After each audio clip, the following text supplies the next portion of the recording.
Discover our collection of handcrafted candles. That's right, every product is thoughtfully created in small batches free from harmful toxins for mindful everyday indulgence. Our candles are hand-poured in coconut soy wax with natural wood wicks, offering a long-lasting burn and rich fragrances. Create a cozy, safe ambiance for your home with candles from Alley Rose Fragrances. First-time customers use the promo code InsideEdge20 to receive 20% off your order. AlleyRoseFragrances.com, proud sponsor of the Inside Edge Podcast Network.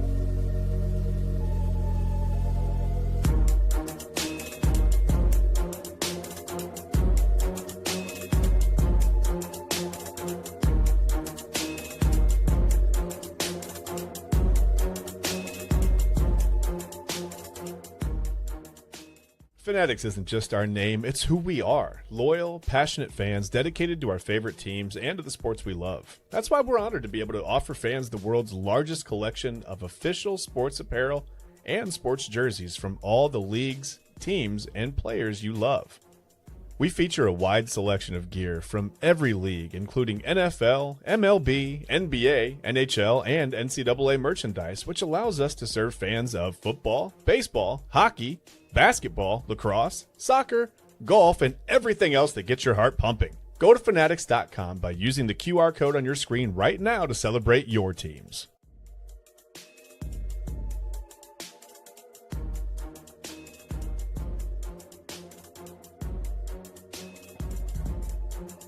And welcome in, everybody, to another episode of Inside Edge Primetime here on the Inside Edge Network. Chad Bryan to my right, your right, everybody's right. I am Eli Moon.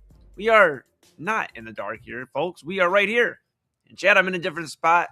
I know you're probably thrown off right now. Whew. But I'm in the morning show studio right now, Omar Clausel's studio.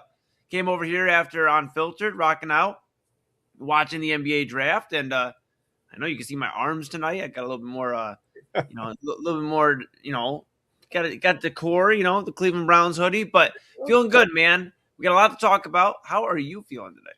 I am doing pretty well. It's a good thing you didn't wear a crop top, man. We'd be able to definitely see that tonight. Oh, no, yeah, no, just a hoodie. Just a hoodie. That's funny. My daughter, when she saw there was like a short hoodie, we were in Dick's Sporting Goods. She goes, "You should buy that." And I was like, "I just appreciate you, honestly, even suggesting that I have the abs to wear a shirt like that." But no, that's not for me. Like, I don't think anybody wants to see me in that. I'm doing pretty good, man. It's Tuesday. Tuesday top 5. I'm excited for that. Big trade last night. There's NBA stuff, all kinds of stuff going on. By the way, we're still playing baseball. Well, some teams are. The Braves and the Guardians really aren't right now, but that's okay. It's funny, these teams are like in the same like ebb and flow this season. It's when one's doing well, the other's doing well. When one bottoms out, the other bottoms out. That's really weird, man. But yeah, no, long answer to yeah, I'm doing good. How are you? I am good, man. I'm good. Like I said, came over here, out in the morning show studio. Came out here after Unfiltered. Had a pretty busy week already, but blessed, man, and it's been cool to see all the stories. We went from, 48 hours ago, still wondering what happens with Giannis, if Jaylen Brown goes to Milwaukee or whatever happens there. And Giannis now a member of the Miami Heat. Jaylen Brown, right now a member of the Boston Celtics, but who knows if he'll be one, by the end of the week even. So you think he may be a Timberwolf, right? Yeah, I still stand on that. Just because if you're Minnesota, you have to make sure that Anthony Edwards stays there. He's going to want out if they kind of bottom out here. They just moved on from Julius Randle yesterday, and you wonder if you're Minnesota, how can we make him happy? Well, let's finally bring in somebody in the backcourt that's still in their prime, can help him out, and you still got Gobert down low. You can add there. They have Jaden McDaniels, so I do think Minnesota would be a good landing spot for Jaylen Brown. Yeah. I'm still trying to search and I'm looking for what the Cavs are going to do, and I'm not finding it, man. I think they were, to me, and I don't know, we don't have to get into this right away, but we're going to get to it right away. It looks like To me, they were like 80% out on the LeBron thing anyway. Now with Giannis in Miami, it feels like they're about 90% out on the LeBron coming back. I feel like all of a sudden it makes it a little bit more likely that he would go to Miami, right? Maybe rather than come back here. I don't know, Miami, LA, I think winter, and then Cleveland. Cleveland's a nice city, but man, winters are tough. And let me tell you, as you get older and knock your whole desk over, which I just almost did, as you get older, I can't talk. As you get older, Eli, winters get hard, man. Like the cold weather gets colder, the ice gets icier, snow gets snowier. I don't know. It's just as an older gentleman, also in my 40s, and maybe without the just still decent jumper probably, but probably not going to play in the NBA anytime soon.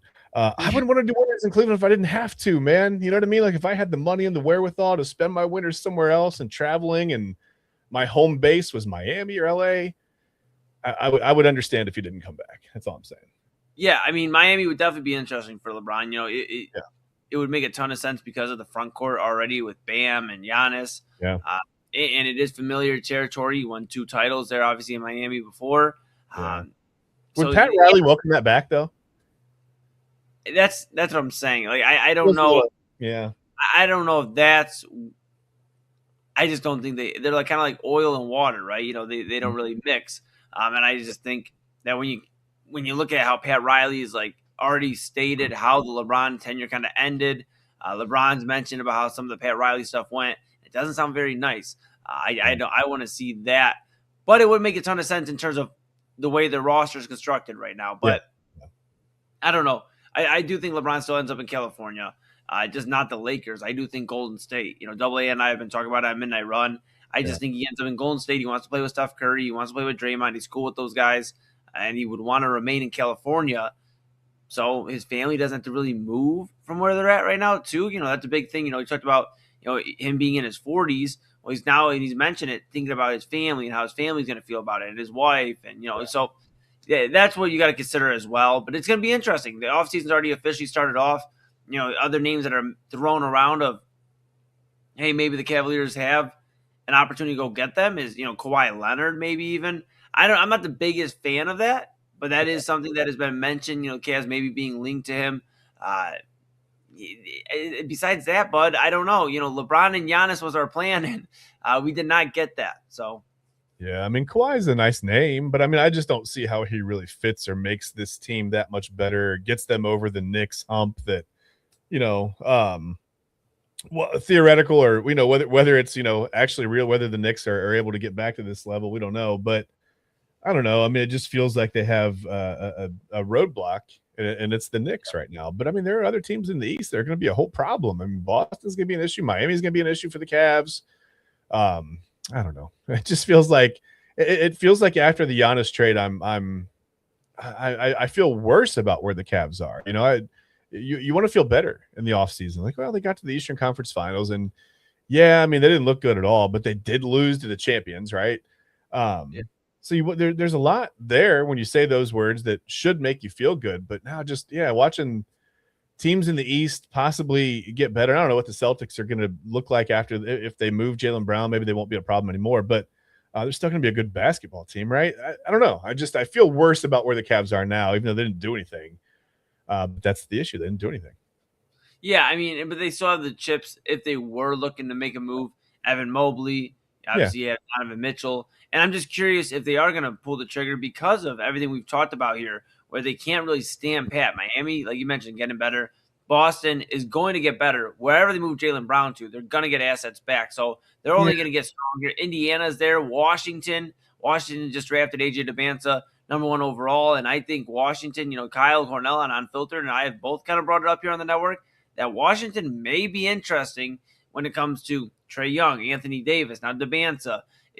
You wonder where some of these chips are going to kind of fall, but the main thing is exactly what we're saying here. The Cavaliers cannot stand pat. They can't go, hey, what we had last year is going to get us over the hump. They don't have an exact dog on the team that is going to get them through some of these pressure-filled moments. Sure, second round, you finally got past it, but we're looking for championships. That was a big thing when we traded for Donovan Mitchell. So yeah. Well, and who's even available? I mean, it feels like if you – and I'm not like – I'm not a huge proponent of, you got to hold on to Evan Mobley because he's going to be special. One day he's going to be 30, and he's been progressing at this very, how do I say, a steady rate, right? Not necessarily, there's been no leaps or bounds the way we've expected. I mean, I think every offseason we go, okay, this is the year Mobley's going to figure it out and realize he's a beast with the ball in his hands or whatever. He's with his back to the back. He's going to figure something out, right, and become a factor. But he's a factor 1 out of about every 3 or 4, maybe 5 games, and he'll pop up and play 2 or 3 really good quarters of a game, and then kind of go away for a quarter or a whole half, whatever. And then sometimes he'll have a whole game where he's 9 points, 5 rebounds, and he's not in foul trouble, right? It's just the ball doesn't get to his hands. Whether that's him, whether that's scheme, whether that's whatever. He just hasn't really, I guess, made his mark, that indelible mark that you want him to have made already on the Cavs. So I'm not a huge proponent of holding on to him, but everything feels like a lateral move now. What would you move Evan Mobley for? What would you bring back in? It would be, probably at this point, another player with a lot of flaws or a lot of questions or, whatever. It just sort of feels like the waters are a little muddied now, and I don't feel great about it. Yeah, no, I completely get that. And it can get a little muddy when it turns in where they're looking, the Cavaliers. But I do think there's some options. If OKC was interested, Jalen Williams, Chet Holmgren, and some package of that, some first rounders, get some capital. You could also look at a few other teams. But I guess the real value comes in Donovan Mitchell, right? I feel like if you're the Cavaliers and you feel like you are having this mentality issue of being able to get to the finals, get over the hump, then you got to kind of look at the top here. We've talked about Donovan Mitchell, and a great community leader. He's a very solid player, but at the end of the day, it's like some of the stuff he does is just very questionable as the leader of this Cavaliers basketball team. The Mets had on after they got beat by New York. I'll see you in 19 weeks. We may win, we may not win a championship, but I've already won in life. I don't feel any pressure. It's like at some point you do have to kind of look and go, is this guy capable of leading our team? Because Evan Mobley, sure, you can get some stuff for, but I do think right now this is the last time you're going to be able to get any value for Donovan Mitchell if you were to make this move, especially with him, the big talk being about re-signing with the Cavaliers, or if he is or if he isn't, Chad. Yeah, I would. I mean, you mentioned Chet Holmgren. Would you want Holmgren here? I guess it just depends, but if we're moving off, if we're moving off of Evan Mobley, I would, because at least you're taking a flyer on somebody that is pretty good in the regular season, stays healthy for the most part, besides his rookie year where he obviously missed the whole season. Yeah. And I understand he looked terrible in the Western Conference Finals. That's the most recent. Yeah, that's the most recent. That's what you think of. Yeah. He's shrunk in the moment, and this roster just doesn't. And maybe that's enough. Maybe that's his origin story. Maybe that's his villain arc. Now he becomes, I don't know. Maybe he's a beast in the playoffs now from this day on because of that. But I don't know. That's my lasting impression of him. And I just we don't need another player like that on the roster. It just got a lot of guys like that right now. A lot of really good guys, really good players. But in the moment, they're just kind of somebody else will handle it. Right. Yeah. And that's not a very good mentality to have out there.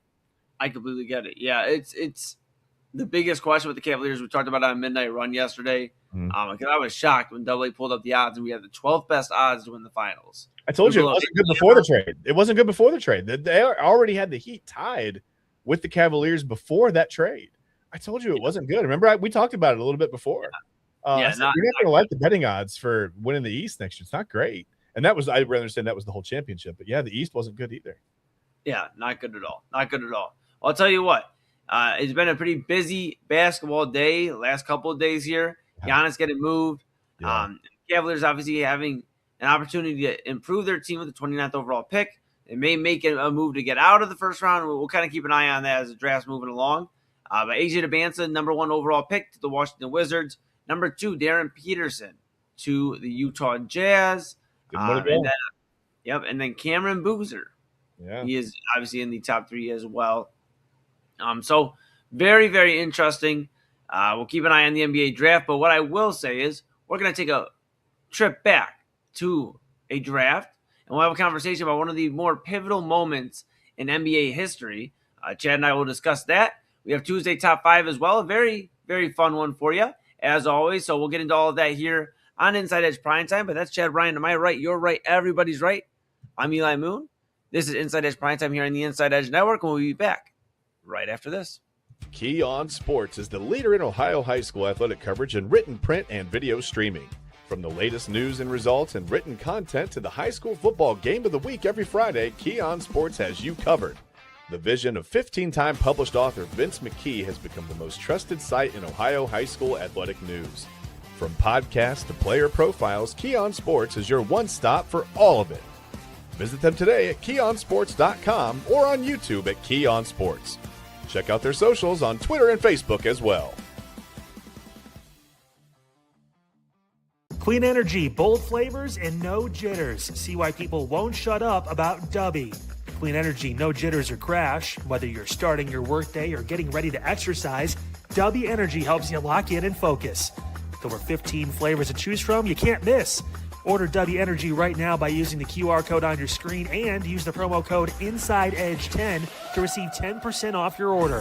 Dubby Energy, your energy-focused sponsor of the Inside Edge Network, Cleveland's digital leader. Discover our collection of body mists made with clean, minimal ingredients. Handcrafted with natural essential oils and clean ingredients, they offer a natural alternative to synthetic fragrances. Perfect for sensitive skin and those seeking clean, mindful self-care, and the perfect gift for you or your special someone. Courtesy of Alley Rose Fragrances. First-time customers, use that promo code InsideEdge20 to receive 20% off your order. AlleyRoseFragrances.com, a proud sponsor of the Inside Edge Network, Cleveland's digital leader. Whether searching for a baseball autographed by your favorite World Series slugger, a signed football by an iconic Hall of Famer, or the jersey of a world-famous soccer star, you've come to the right place. Here at SportsMemorabilia.com, the web's leading source of authentic sports memorabilia, you'll find more than 500,000 authentic products from nearly every professional sports league, team, and players. Not only will you find your next prized sports possession with ease thanks to superb customer service and tremendous site experience, you'll have the satisfaction and peace of mind that every product listed comes complete with a certificate of authenticity and is fully backed by the SportsMemorabilia.com lifetime authenticity guarantee. Go to SportsMemorabilia.com by using the QR code on your screen right now. SportsMemorabilia.com, a proud sponsor of the Inside Edge Podcast Network, Cleveland's digital leader. Find us on InsideEdgeNetwork.com for the latest information on your favorite shows, personalities, and network partners. Plus, guess what? We have a merch shop. That's right, we have network polos, t-shirts, champion jackets, hats, and bottles. Rep the network. Every purchase supports independent sports and entertainment media. Use the QR code on your screen right now to check out InsideEdgeNetwork.com. That's InsideEdgeNetwork.com. Eli, What's anything up? happened last night? I mean, yeah, some stuff. I think some stuff did happen. A few things. Love Island. Yeah. We got new couples, Yeah. new men, new women involved on the show. That happened. Anything else? Let me see. We talked about Brendan Sorsby, that he may be quarterback 2, potentially quarterback 1 in Cleveland. Is that what we're gonna do? We did talk about that, but something happened in Miami. Okay, Miami. Some big dude. I got it. Bam Adebayo has a new front court mate, Giannis Antetokounmpo. He is now a Miami Heat member, and yeah, we missed out, Cavs fans. That's part 1 of the disappointment offseason.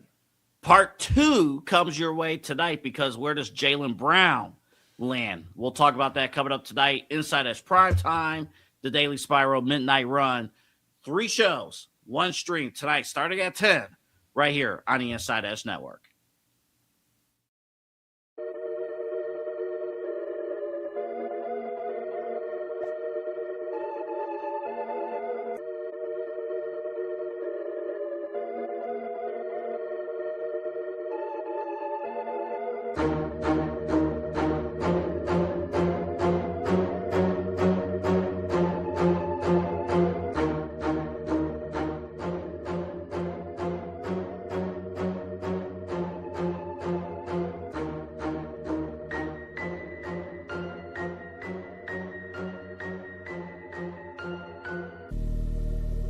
And welcome back to InsideEdge Primetime here on InsideEdge Network.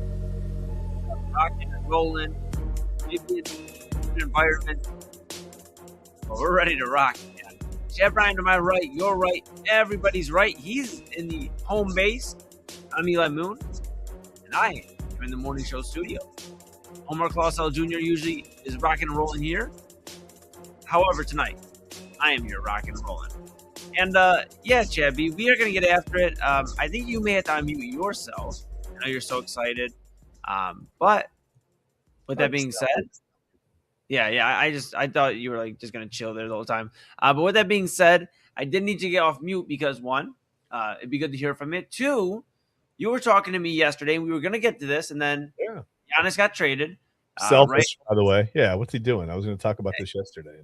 Yeah, dude. It's kind of odd timing, man. We were going to talk about a very crazy moment in NBA history, and Giannis gets traded. So we moved it to today, but you were talking to me about this yesterday, and I was very interested in terms of looking back into old moments, historic moments in NBA history that kind of changed the way the league as we know it is today. So I'll hand it off to you, and this is the segment kind of without a name, but you know what happened in history that changed history. Over to Chad Ryan. Yeah, that sounds like a really complicated question on a quiz that I didn't study for. Yeah, is this Love Island? That's awesome. What happened in the history of Love Island? Shit. Okay, no, we're good. Well, all the NBA draft stuff got me thinking. I was kind of just flipping through some channels the other night, which I rarely get the chance to do anymore. You don't really get to do that. Everything, you stream everything, right? There are no channels, but I just, for some reason, I was like, what's on YouTube TV? And I was actually looking to watch something about that. I was just trying to catch something about the draft. It wasn't on my phone. I didn't want my phone in my hand. I just wanted to watch TV, right? And they were replaying the 1996 NBA draft on NBA TV. And I thought, you know what? I'll turn that on. That's fine. I'll watch that for a little bit. So when I turned it on, they were on I think maybe Ray Allen was just getting picked. So it was about pick 5. I got it pretty early on. The first thing I noticed, Eli, this was 1996. Okay. This was 30 years ago. It looked like the set was from the early 80s. The lighting, the set design, everything. The headsets were they looked like they had full military. It was crazy, right? I wasn't ready for that. I wasn't ready for 30 years to look like 60 years ago. That got me a little bit. Yeah. Okay. It reminded me of how old I am. But no, I just was watching. It's first of all, the star power in the 96 draft. I mean, holy cow. Yeah. The first, 2 or 3 picks alone, Allen Iverson, Marcus Camby, you got Stephon Marbury, Ray Allen. I mean, some of the best, to do it, right? There are a lot of good stories. I mean, you got the Cavs taking Vitaly Potapenko out of Wright State University. I don't think that's something that I ever knew, by the way. I don't know that I knew that Vitaly Potapenko played at Wright State. Yeah, kind of a cool thing. Again, something I learned. A couple of Kentucky guys going in the first round of the draft, and it felt like that was the first we'd start seeing of that, and then that became the norm, really. But I want to direct your attention to the number 13 pick in the 1996 NBA draft, because this is where I completely fell down the rabbit hole, and it's almost like, and I lived through all this, but I had forgotten how much went into just the whole Kobe Bryant saga, right? Of him entering the draft from high school, from Lower Merion High School, just a kid from Lower Merion, right? Yeah. That's not really true. He spent some time in Italy. His dad played professional basketball there. But Jelly Bean, by the way, one of the better nicknames, I think, in sports. Jelly Bean Bryant. That's great. Fantastic. But not the point of the story. Okay, first of all, I have questions, right? Okay. The Hornets.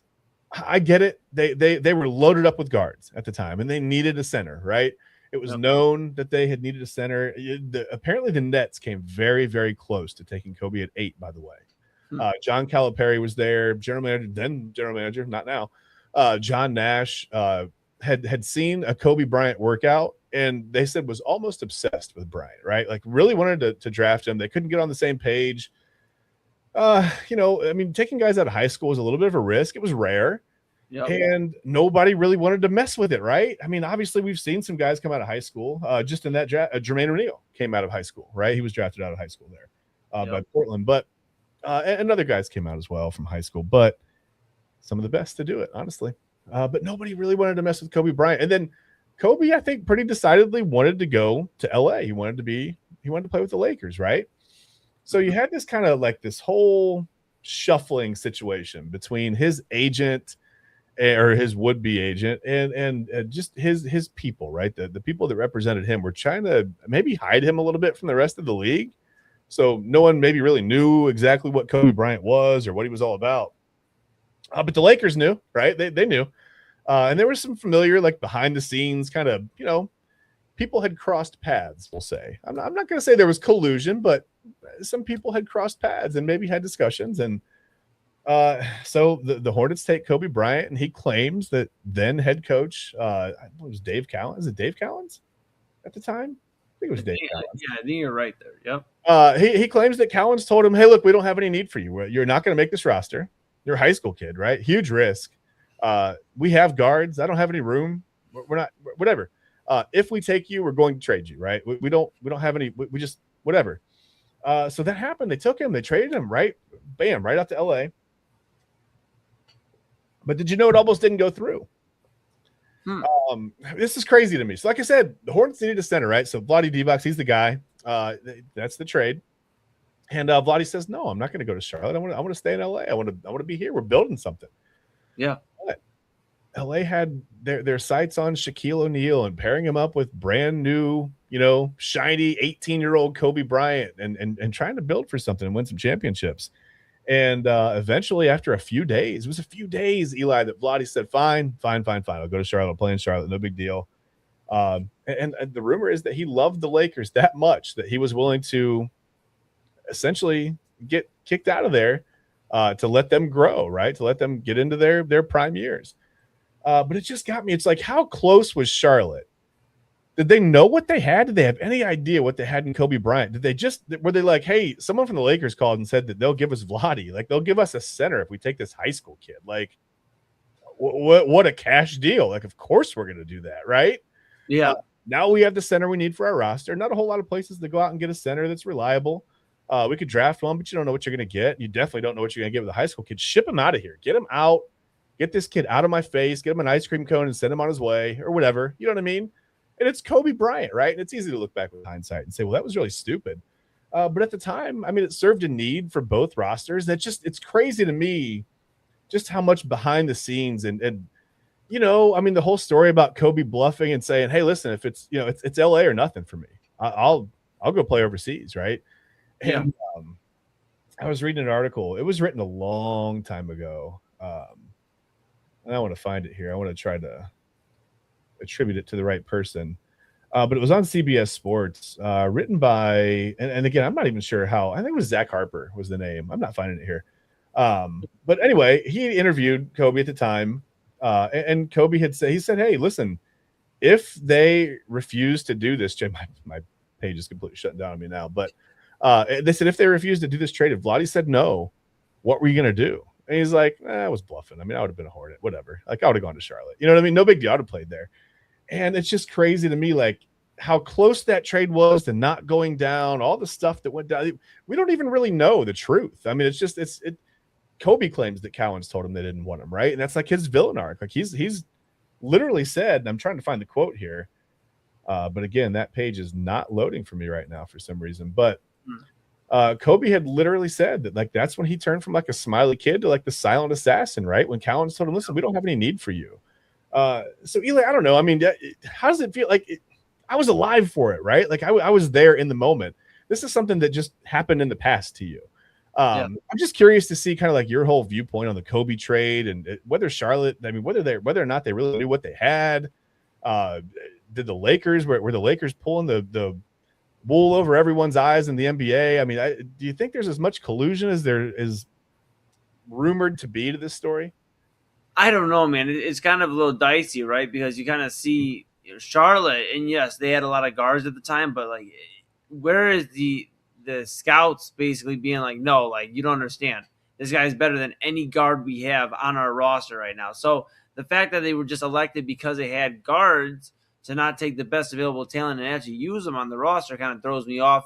But Vlade Divac, he wasn't bad. Obviously, he was a pretty talented center. Yeah. So I mean, acquiring him, maybe they thought that was the missing piece. Kobe, however, I mean, there was something special about him. That's why not many guys come out of high school and succeed. But obviously, we have the ones that have Kobe, LeBron, Kevin Garnett. Yeah. And Kobe was a special breed. That's why he went top 15 in that draft. So it's just weird, man. It's weird to think that the Charlotte Hornets could have really had a different trajectory franchise-wise. Yeah. I mean, would they have even used him correctly, though? Remember, it's 1996. In my house growing up, didn't get the internet until I would say around Christmas time to New Year's of 1997, right? So like December of 96 to like January of 97. Like it wasn't like a super normal thing. There were no smartphones, right?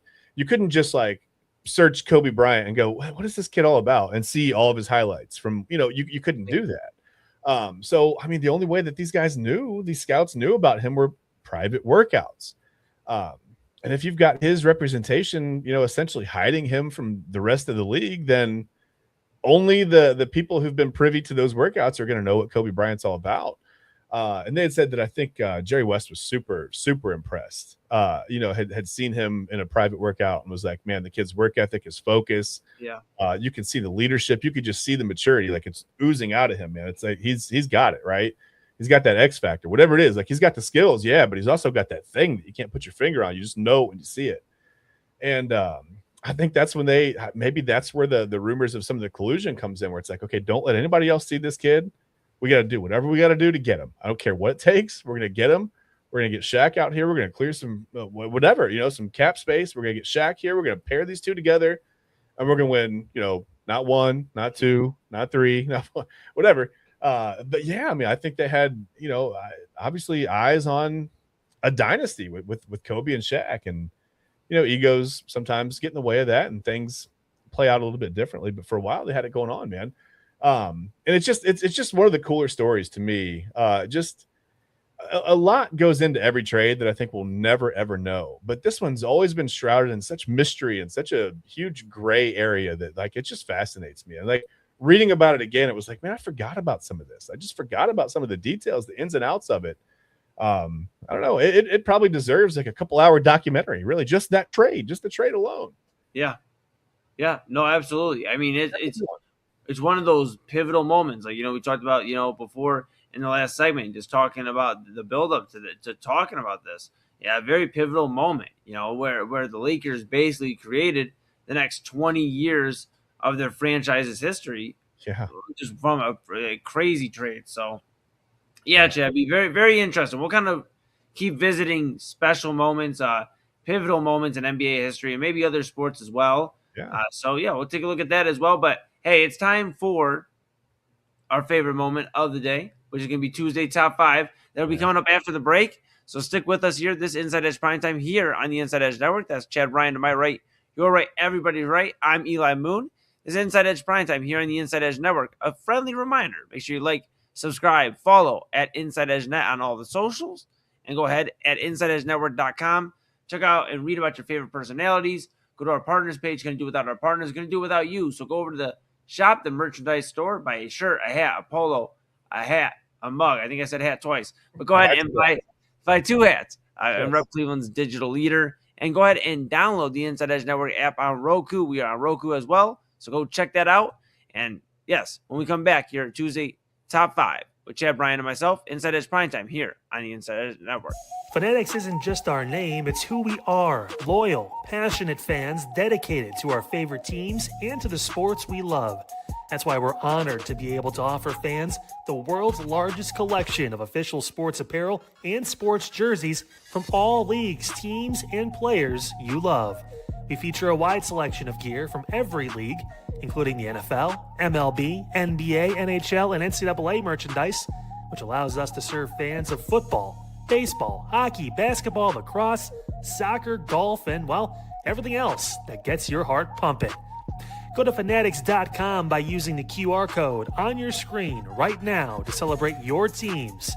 That's Fanatics.com, a proud sponsor of the Inside Edge Network, Cleveland's digital leader.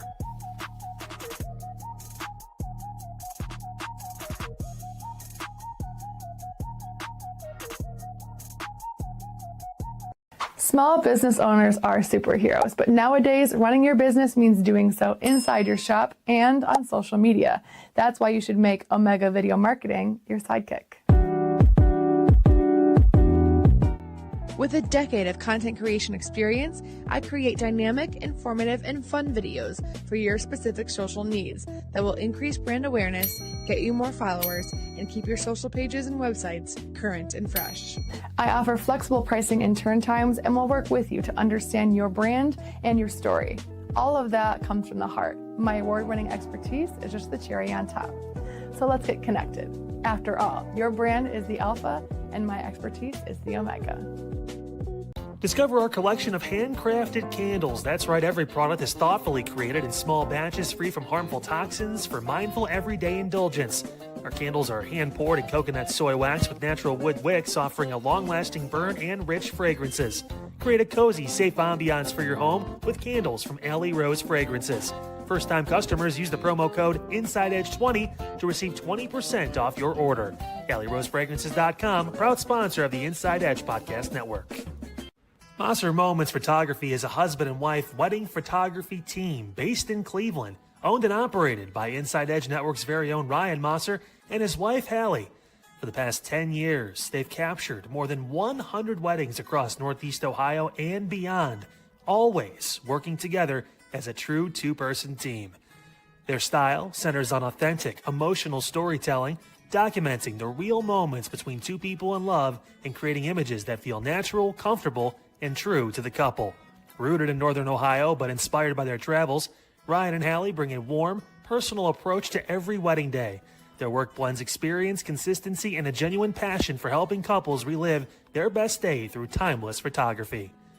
Learn more at MosserMomentsPhotography.com by using the QR code on your screen right now. MosserMomentsPhotography.com, a proud sponsor of the Inside Edge Network, Cleveland's digital leader. Hey, Inside Edge Network. It's Omar Clausel here from the morning show. We had a great one. Had Rob Rozicki on. We talked guards. We talked Giannis. Some great stuff, man. Check us out. Also did the Inside Edge World Cup Minute. Got you set ready for today's matches. It's going to be a fun one. Sun is shining. Go enjoy your day. And make sure you tune in. InsideEdgeNetwork.com. Check us out, man.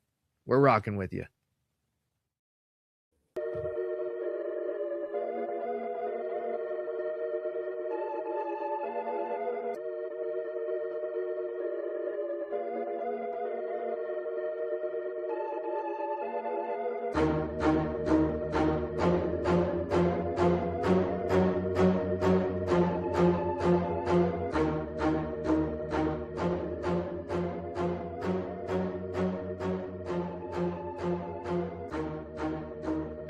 And welcome back to Minutes Primetime. Yeah, Brian, am I right? You're right. Everybody's right. I am one of the moments of the week here on Inside Primetime. Tuesday top 5. Jimmy and Signal. I have one ear showing, one headphone showing.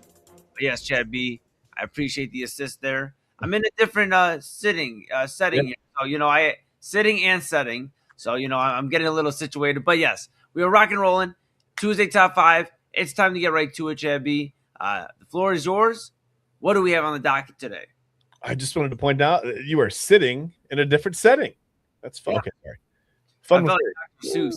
The sitting and the setting. Dr. Seuss. Can we say that? Are we allowed to say Dr. Seuss? Well, I guess we're about to find out. If this thing it, yeah. in 3 minutes. Dr. Snood. Yeah, I don't know what's going on there, but whatever, that's fine. Well, it's Tuesday, and regardless, we can say this because this is ours. Should we copyright this?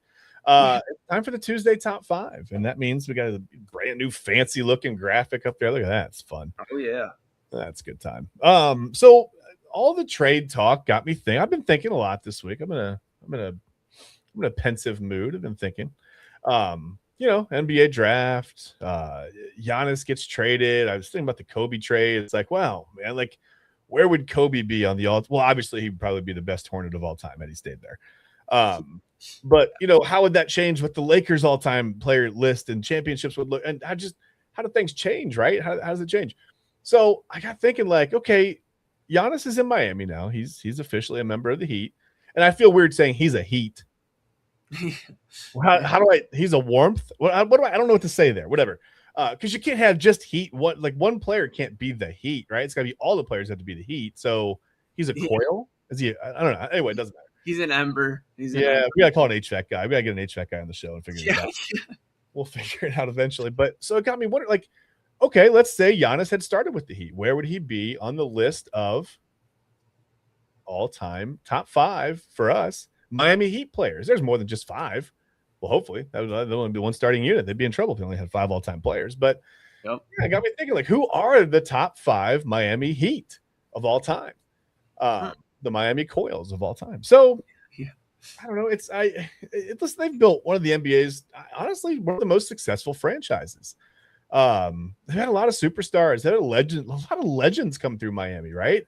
Doesn't seem like a basketball city until you start like going through the names of the people who played there, and you're like, wow.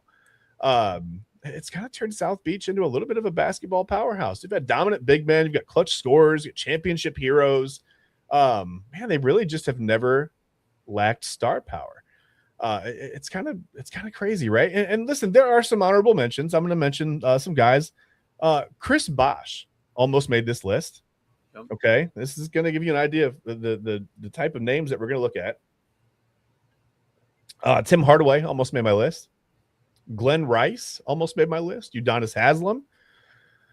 So who would be up in the top 5? I mean, you still got Jimmy Butler, you got Bam Adebayo, Shaq, you got Lonzo Ball, you got all kinds of guys. So let's just get right into it, because number 5, I'm gonna go with the heart of the modern Heat. Okay, I'm just gonna tell you, it's Bam Adebayo, right? Yeah. He does a little bit of everything. He defends pretty much every position. He's got plenty of highlights out there. Listen, I'll be very open with you. I couldn't stand the 83-point game. It bothered me to no end. I don't know why. I guess because I'm old and crotchety, but it bugged me, man. For some reason it felt like just this like exploitation of a situation, whatever. And I guess that's fine. If nobody can stop him, you throw up 83 points or whatever, but it just felt so forced and weird. But it doesn't matter. He kind of serves as their emotional leader right now. Clearly the story is still being written there, but I think he's earned his place among really, I think he belongs at number 5 on this list. Yeah, no, absolutely. You look at Bam Adebayo. He's been a pretty tenured Miami Heat. Pat Riley's been pretty open about how much he appreciates him, that he would only trade him for like Wemby and 8 first-round picks. So you see how the Heat value him. I know the 83-point game drives you crazy, and the way he got there was absolutely ridiculous. But nonetheless, he was on that finals team with Jimmy Butler, in 2020. So, yeah, I like this list so far. Yeah. So Bam Adebayo is number 5. And listen, like I said, he's got a resume that I think, it makes sense. Well, we'll just get to number 4. Now, keep in mind, this isn't necessarily the best players that have played for the Heat. These are guys who have made the largest impact while they were in Miami. Because otherwise the order of the list wouldn't make a lot of sense. Because number 4, and you'll see what I mean when we get there. But number 4, listen, I'm not, again, no suspense here. It's Shaquille O'Neal, right? Yeah. Man, big diesel, championship swagger, just swagger in general. To Miami, helped deliver the franchise's first title, right, with Dwayne Wade. His peak definitely came elsewhere.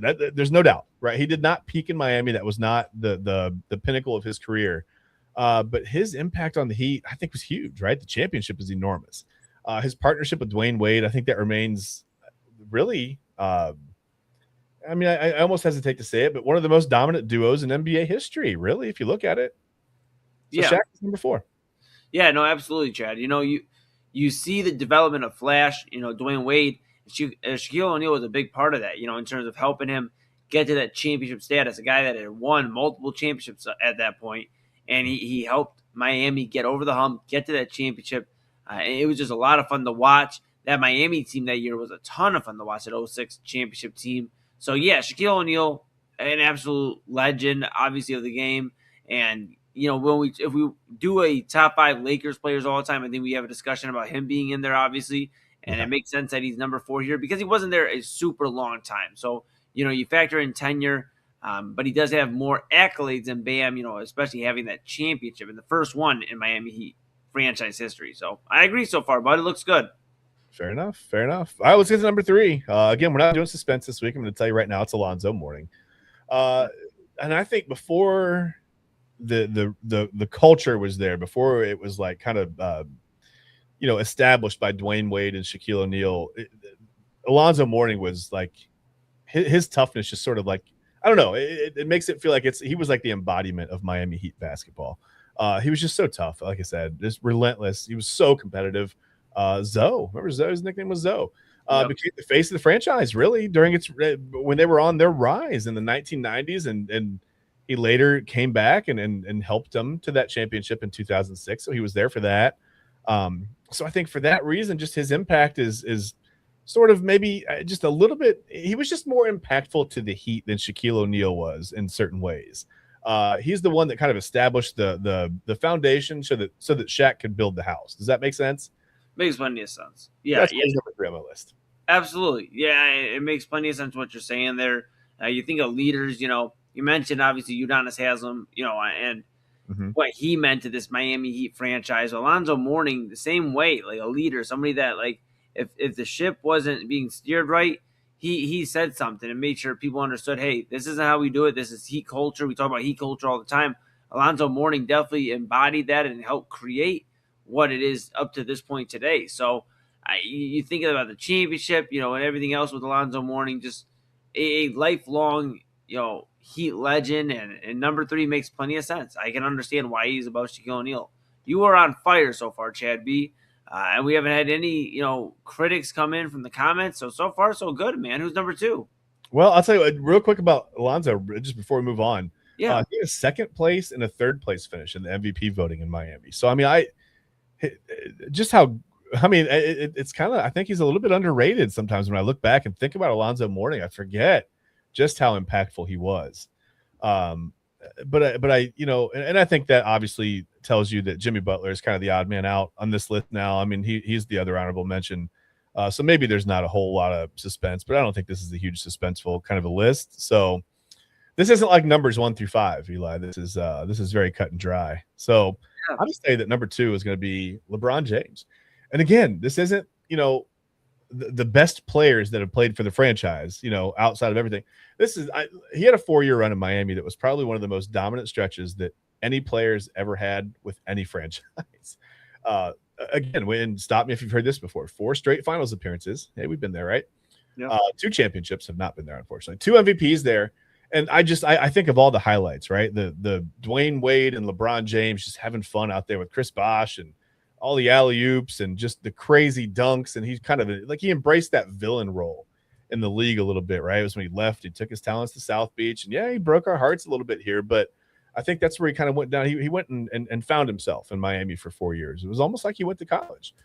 He had never been away, right? He'd always been at home. He'd always been here in Northeast Ohio. And he went down to Miami and grew up, found himself, discovered himself a little bit. Eventually, he came back home and delivered a championship here. But yeah, that 4-year run in Miami, Eli was pretty dominant. Yeah, and at that moment, Chad, he wasn't really worried about appreciation or anything from fans.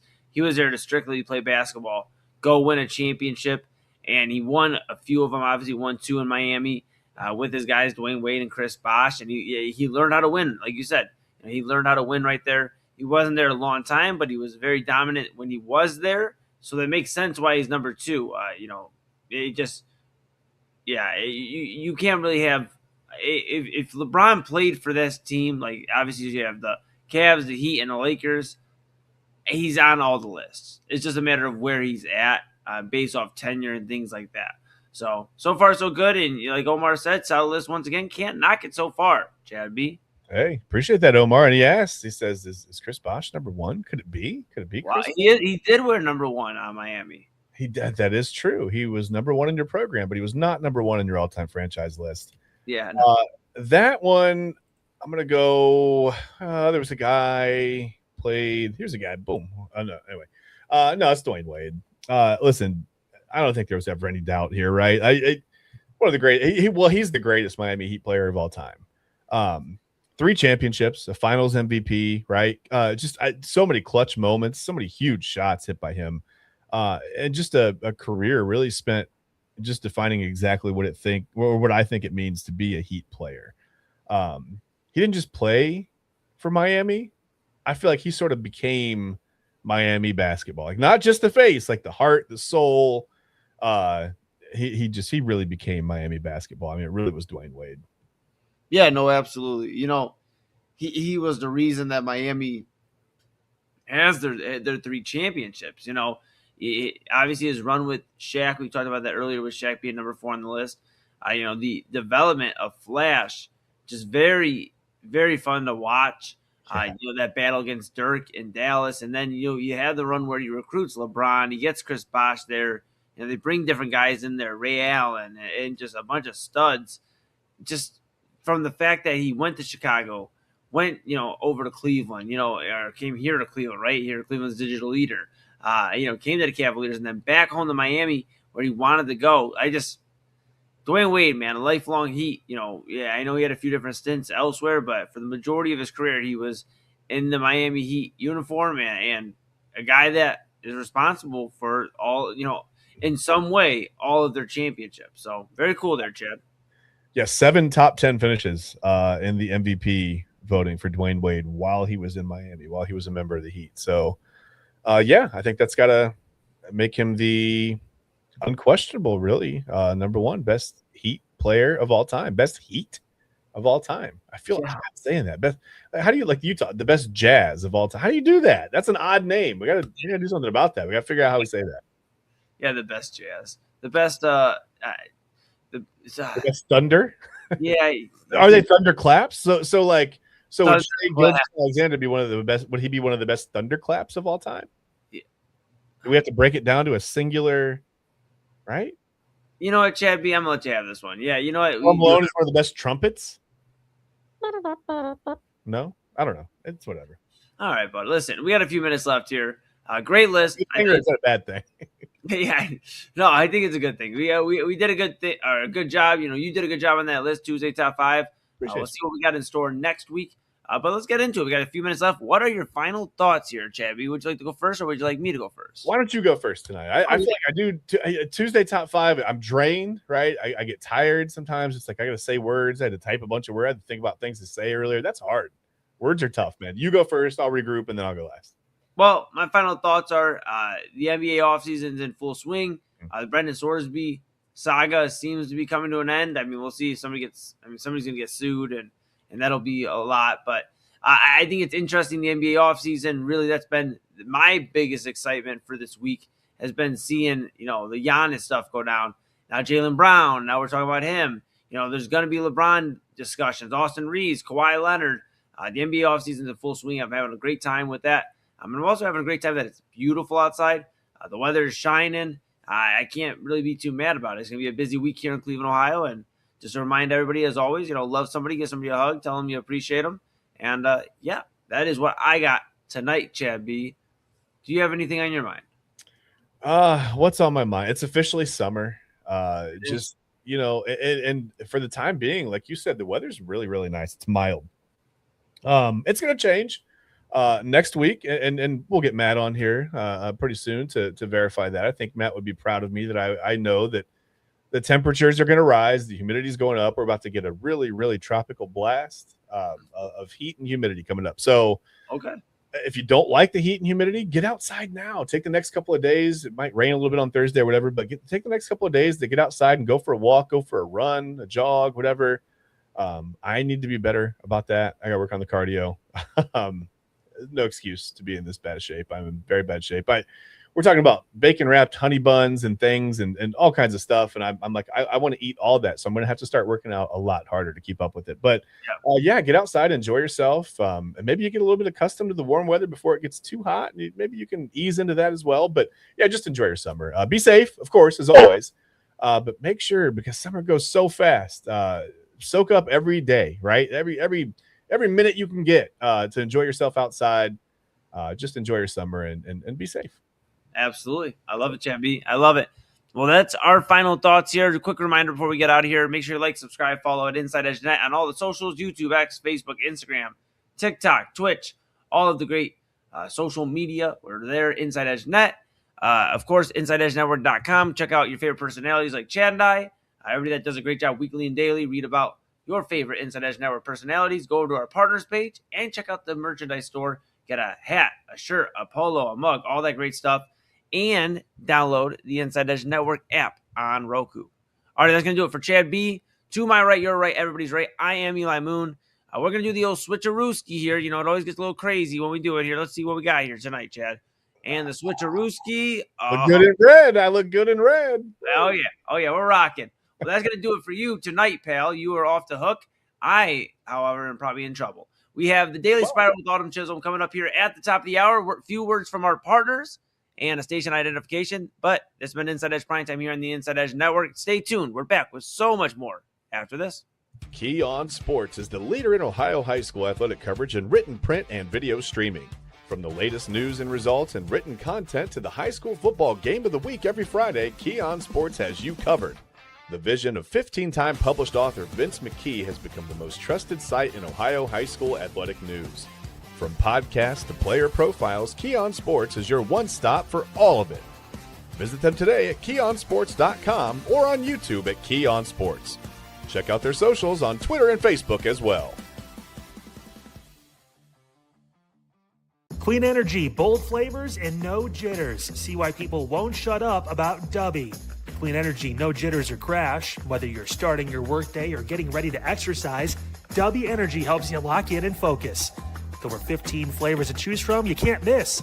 Order Dubby Energy right now by using the QR code on your screen and use the promo code InsideEdge10 to receive 10% off your order. Dubby Energy, your energy-focused sponsor of the Inside Edge Network, Cleveland's digital leader. Discover our collection of body mists made with clean, minimal ingredients. Handcrafted with natural essential oils and clean ingredients, they offer a natural alternative to synthetic fragrances. Perfect for sensitive skin and those seeking clean, mindful self-care, and the perfect gift for you or your special someone. Courtesy of Alley Rose Fragrances. First-time customers, use that promo code InsideEdge20 to receive 20% off your order. AlleyRoseFragrances.com, a proud sponsor of the Inside Edge Network, Cleveland's digital leader.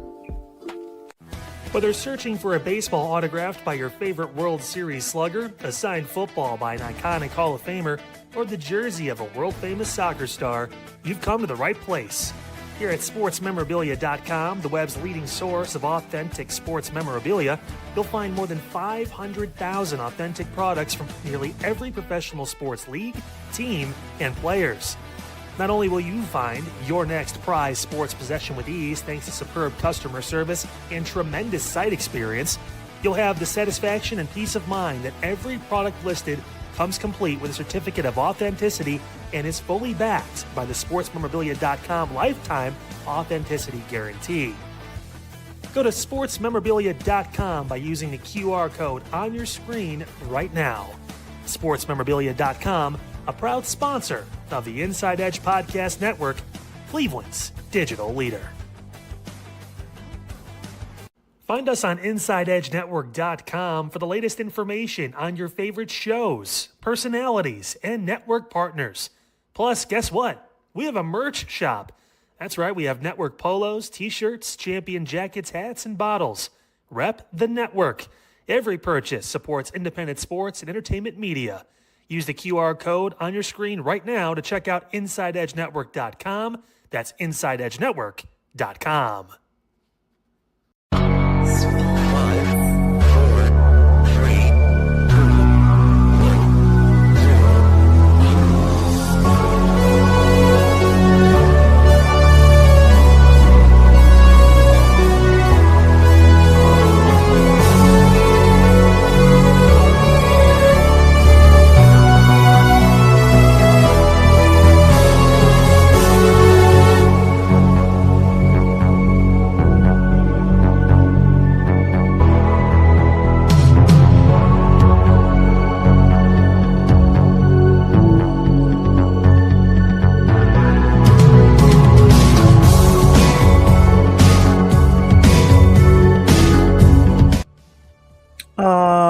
Welcome in, guys, to the Daily Spiral.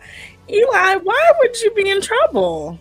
Yeah, I'm just I'm trying to figure out if I'm Love Island capable at this point. I don't know if I try to watch as much as I can, Autumn, and as we had talked about it, it's like some of the things are a little too real right now. But I did understand that Casey's misunderstood. No, we're not gonna do that. I did understand that Casey's misunderstood. So we're gonna talk about that soon. I actually want to hit on sports before we hit on Love Island. I think we're gonna save Love Island for last. Okay. Because we need to. We're gonna talk about Love Island last. We got to talk about sports first because number one tonight is the NBA draft. We had a new number one draft pick. We've had a ton of moves in the NBA, but we have to start off with the biggest move of last night, and that was Julius Randle getting traded because the Minnesota Timberwolves were for sure thinking that they are gonna get Giannis Antetokounmpo. Then that doesn't happen, and Giannis Antetokounmpo has now ended up in Miami. Not only has he ended up in Miami, he has ended up in Miami with a haul of Miami players that Miami, for a very long time, definitely were not going to give up. So the Bucks traded Giannis and Bobby Portis to the Heat for Tyler Hero, Khalil Ware, Jaime Hawkins Jr. Mess this man's name up. I already know. I'm trying to say it all day. Kasparis Giacchionis, 3 first-round picks, and 1 pick swap, and 1 second rounder. Yeah, it's crazy. It's crazy, to think. I feel like this has been going on for months. I mean, maybe a year and a half now, 2 years, where the Giannis talk, but really hot in terms of like the buzz around it the last 3-4 weeks since the playoffs kind of started getting to the conclusion here, Autumn. And I guess this is what ultimately a lot of people expected. Boston snuck in late. They thought maybe they could offer Jaylen Brown and a couple first rounders where it was a discussion point, but ultimately Milwaukee said, no, we'll take the young players. We'll take the rebuild opportunity. Hawkins Jr., some of these other guys, obviously Khalil Ware is very talented. That's why he got an extension with Miami. But I think this was the right move for the Milwaukee Bucks, and for the Miami Heat, you kind of go for it all right now with their front court. You got Bam Adebayo there. Now you have Giannis. The only way you're going to really get any better is by free agency because they have no capital to really get off and get another trade going. So you wonder who's going to go there. Is LeBron going to maybe entertain Miami? Austin Reeves is out there. Other than that, we were looking yesterday on Primetime. It's Bradley Beal and maybe a few other guys, but not too many options out there. I'm just going to explain this very, very carefully, y'all. LeBron is not going back to Miami Heat. He is not going back to Miami Heat.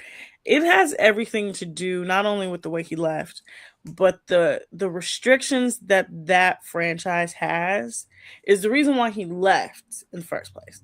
So I think we should he's not going back to the Heat. I think if anything, it's really between like two teams. It's really between if he wants to stay with LA or if he wants to retire in Cleveland. That's literally what I think with the LeBron situation. But with this Giannis situation, this now makes Miami, it turns Miami from one of the youngest teams in the league to now one of the oldest teams in the league. They traded away literally every single young player they had. I mean, Tyler Hero has been an all-star a couple times. He showed up in that bubble championship that they had. He was kind of their number 2 option after Jimmy left. And now Bam is their number 1. Now, I know Bam did have that 83-point game, okay? We all know he had the 83-point game. That 83-point game, I talked about it. Everybody talks about it. It happened. Bam is a good player. He's an all NBA player. I'm curious to see how he fits in with Giannis, and I'm curious to see what the Miami Heat do after this because, like you said, they literally have no cap space. They have Yeah. nothing. They cannot go get anyone. And this is not like a Jimmy Butler situation where you could do a sign and trade and you can get like a guy finesse like that. You literally have to, they're going to have to look hard, like hard for someone to take a huge pay cut. Yeah, no, absolutely. And I mentioned it yesterday on Primetime. There's maybe a move where Miami's like, all right, let's secure the bag. Let's get Giannis in here. Let's see what we can do to win a championship this year. But then next year, we're going to be able to really make some more moves, add more in that offseason, and go from there. So I'm curious to see what Miami looks like. I'm curious to see some other moves, too. Jaylen Brown is definitely done as a Boston Celtic. What are they going to get for him? It kind of makes it a little dicey with him being disgruntled and there being so much open discussion about him not wanting to be there, Boston shopping him for Giannis. But I'm just curious what these other Eastern Conference teams are going to look like, because you mentioned with the draft tonight, AJ DeBanza to Washington. That's another team where it's silly, that we're having a conversation about the Washington Wizards, it feels like. But they have Trae Young, Anthony Davis, DeBanza now. Every team is getting better. Indiana gets Halliburton back this upcoming season. So it's like, what if you're the Cavaliers, what are you going to do? And what are these other Eastern Conference teams going to do to match this Giannis move?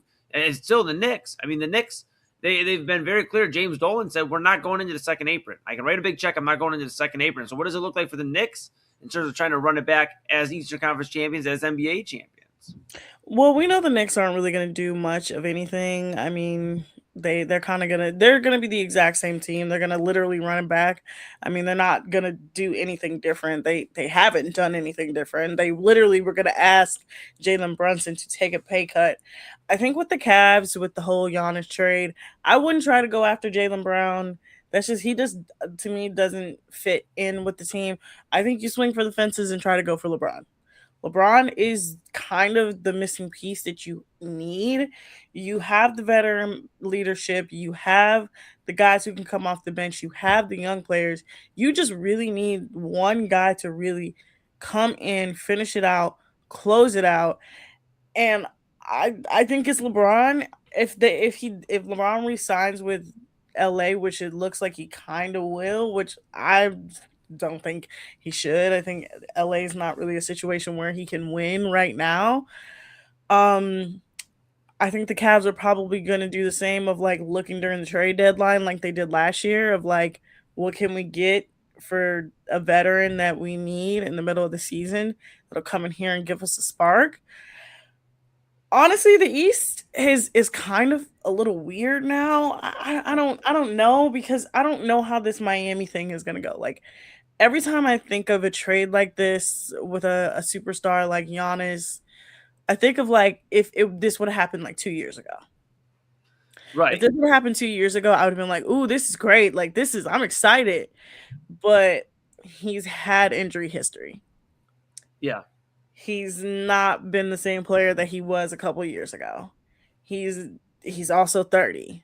So you have to like think about is he going to be the same player that he was in Milwaukee that he will be in Miami? Yeah, there is a lot of questions, Autumn. It's really going to be interesting to see what they do to add around.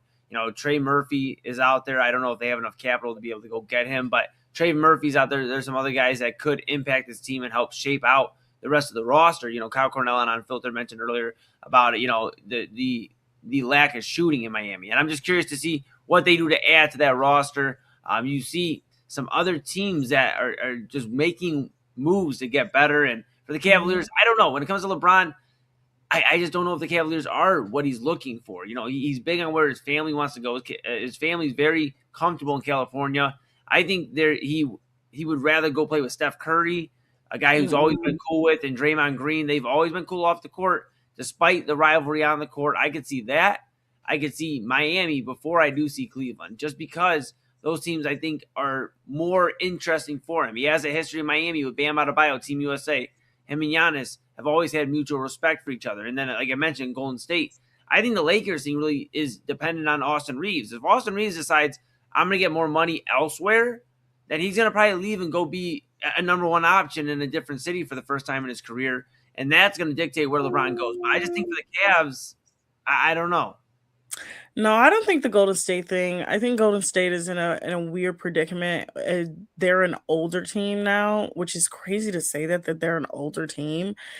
Golden State to me really he doesn't like fit in with that because like to me it gives another like Kyrie situation of like here's Steph Curry, he's ball dominant, he needs the ball. That's the thing, he needs to shoot. And then with LeBron is also incredibly ball dominant. And when you play with LeBron, and this is what anybody needs to know, LeBron is very much when he gets in the zone, he is ISO ball 100%. He will not share that ball. And Golden State is very much a ball sharing team. It goes through Steph Curry and they will give it to Steph Curry. But if Steph Curry is not hitting, they know that they need to share that ball. So I honestly, like I said, Miami, I know the Bam and the Giannis looks great, but you also have to think about you're still going to be an older team. Like the other two teams outside of LA is like you're an older team. I think the Cavs is that you're not that old, but you're not that young.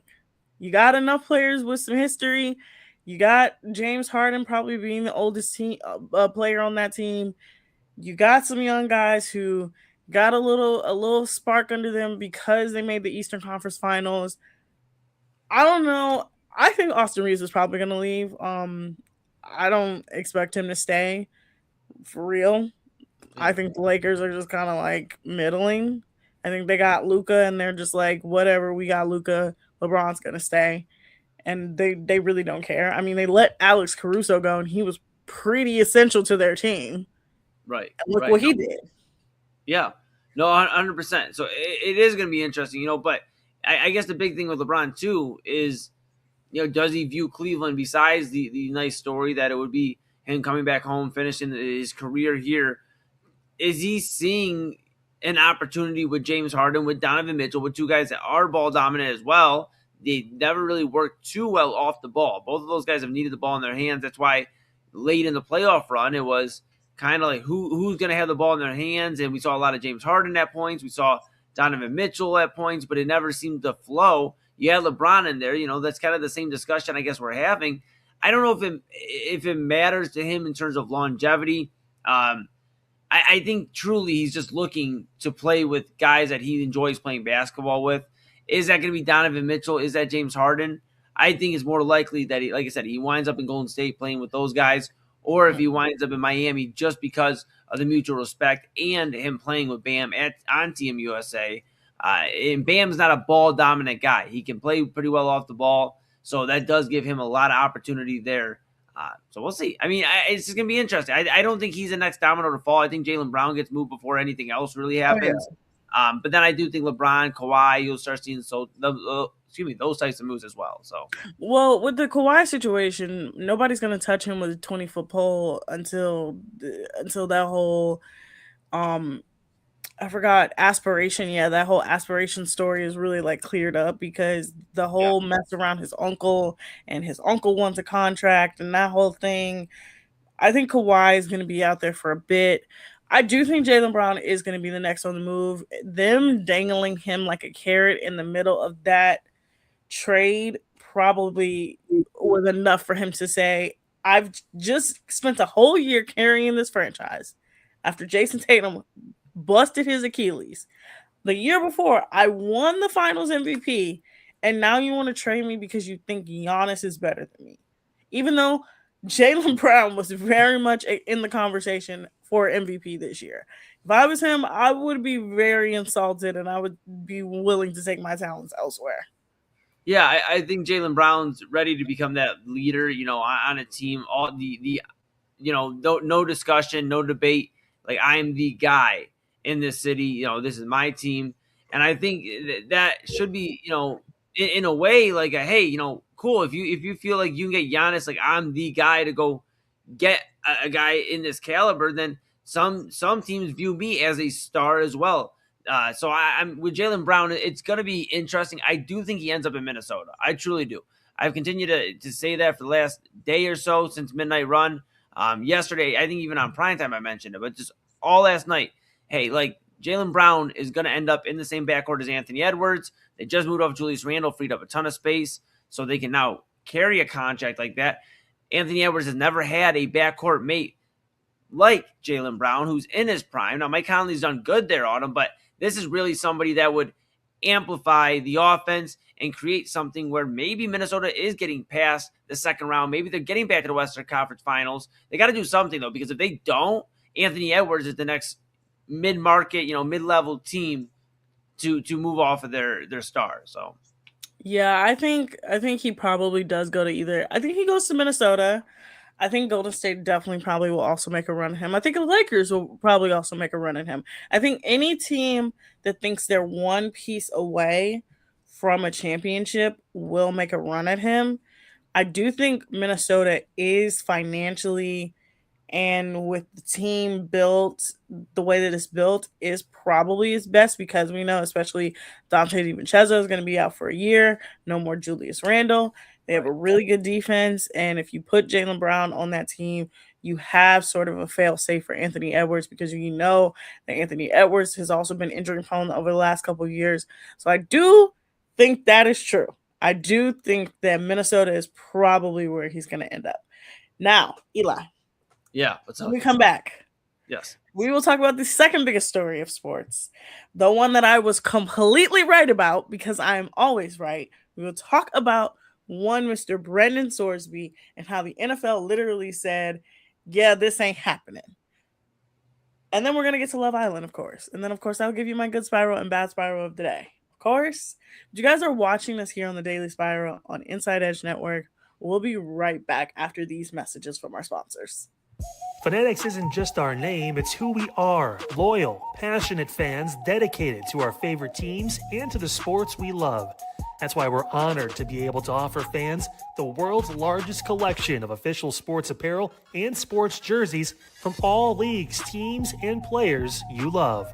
We feature a wide selection of gear from every league, including the NFL, MLB, NBA, NHL, and NCAA merchandise, which allows us to serve fans of football, baseball, hockey, basketball, lacrosse, soccer, golf, and, well, everything else that gets your heart pumping.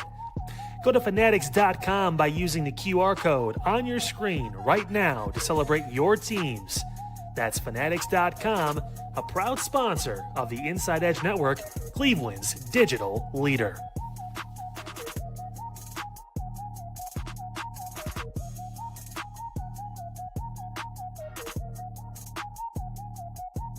Small business owners are superheroes, but nowadays running your business means doing so inside your shop and on social media. That's why you should make Omega Video Marketing your sidekick. With a decade of content creation experience, I create dynamic, informative, and fun videos for your specific social needs that will increase brand awareness, get you more followers, and keep your social pages and websites current and fresh.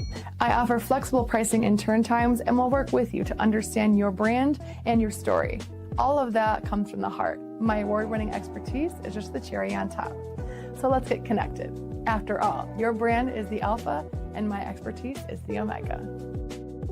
Discover our collection of handcrafted candles. That's right, every product is thoughtfully created in small batches free from harmful toxins for mindful everyday indulgence. Our candles are hand-poured in coconut soy wax with natural wood wicks, offering a long-lasting burn and rich fragrances. Create a cozy, safe ambiance for your home with candles from Alley Rose Fragrances. First-time customers use the promo code InsideEdge20 to receive 20% off your order. AlleyRoseFragrances.com, proud sponsor of the Inside Edge Podcast Network. Mosser Moments Photography is a husband and wife wedding photography team based in Cleveland, owned and operated by Inside Edge Network's very own Ryan Mosser and his wife Hallie. For the past 10 years, they've captured more than 100 weddings across Northeast Ohio and beyond, always working together as a true two-person team. Their style centers on authentic, emotional storytelling, documenting the real moments between two people in love and creating images that feel natural, comfortable, and true to the couple. Rooted in Northern Ohio but inspired by their travels, Ryan and Hallie bring a warm, personal approach to every wedding day. Their work blends experience, consistency, and a genuine passion for helping couples relive their best day through timeless photography. Learn more at MosserMomentsPhotography.com by using the QR code on your screen right now. MosserMomentsPhotography.com, a proud sponsor of the Inside Edge Network, Cleveland's digital leader.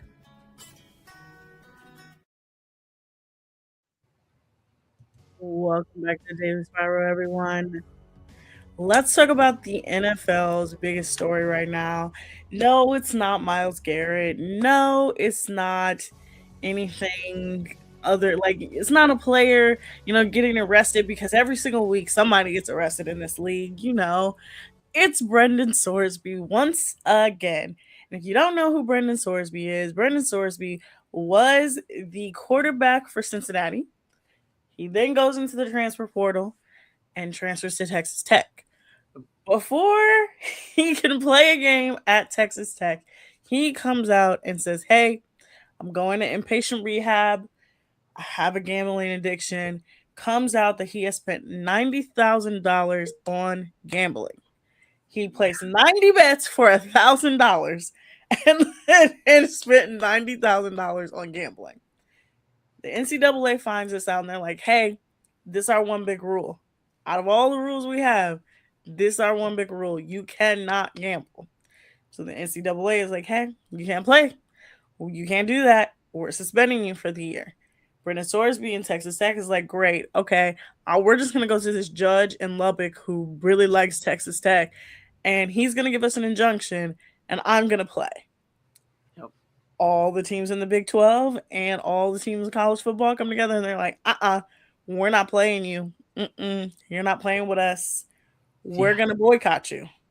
Not only did they boycott him, I'm sorry, I didn't mean to laugh. I'm sorry.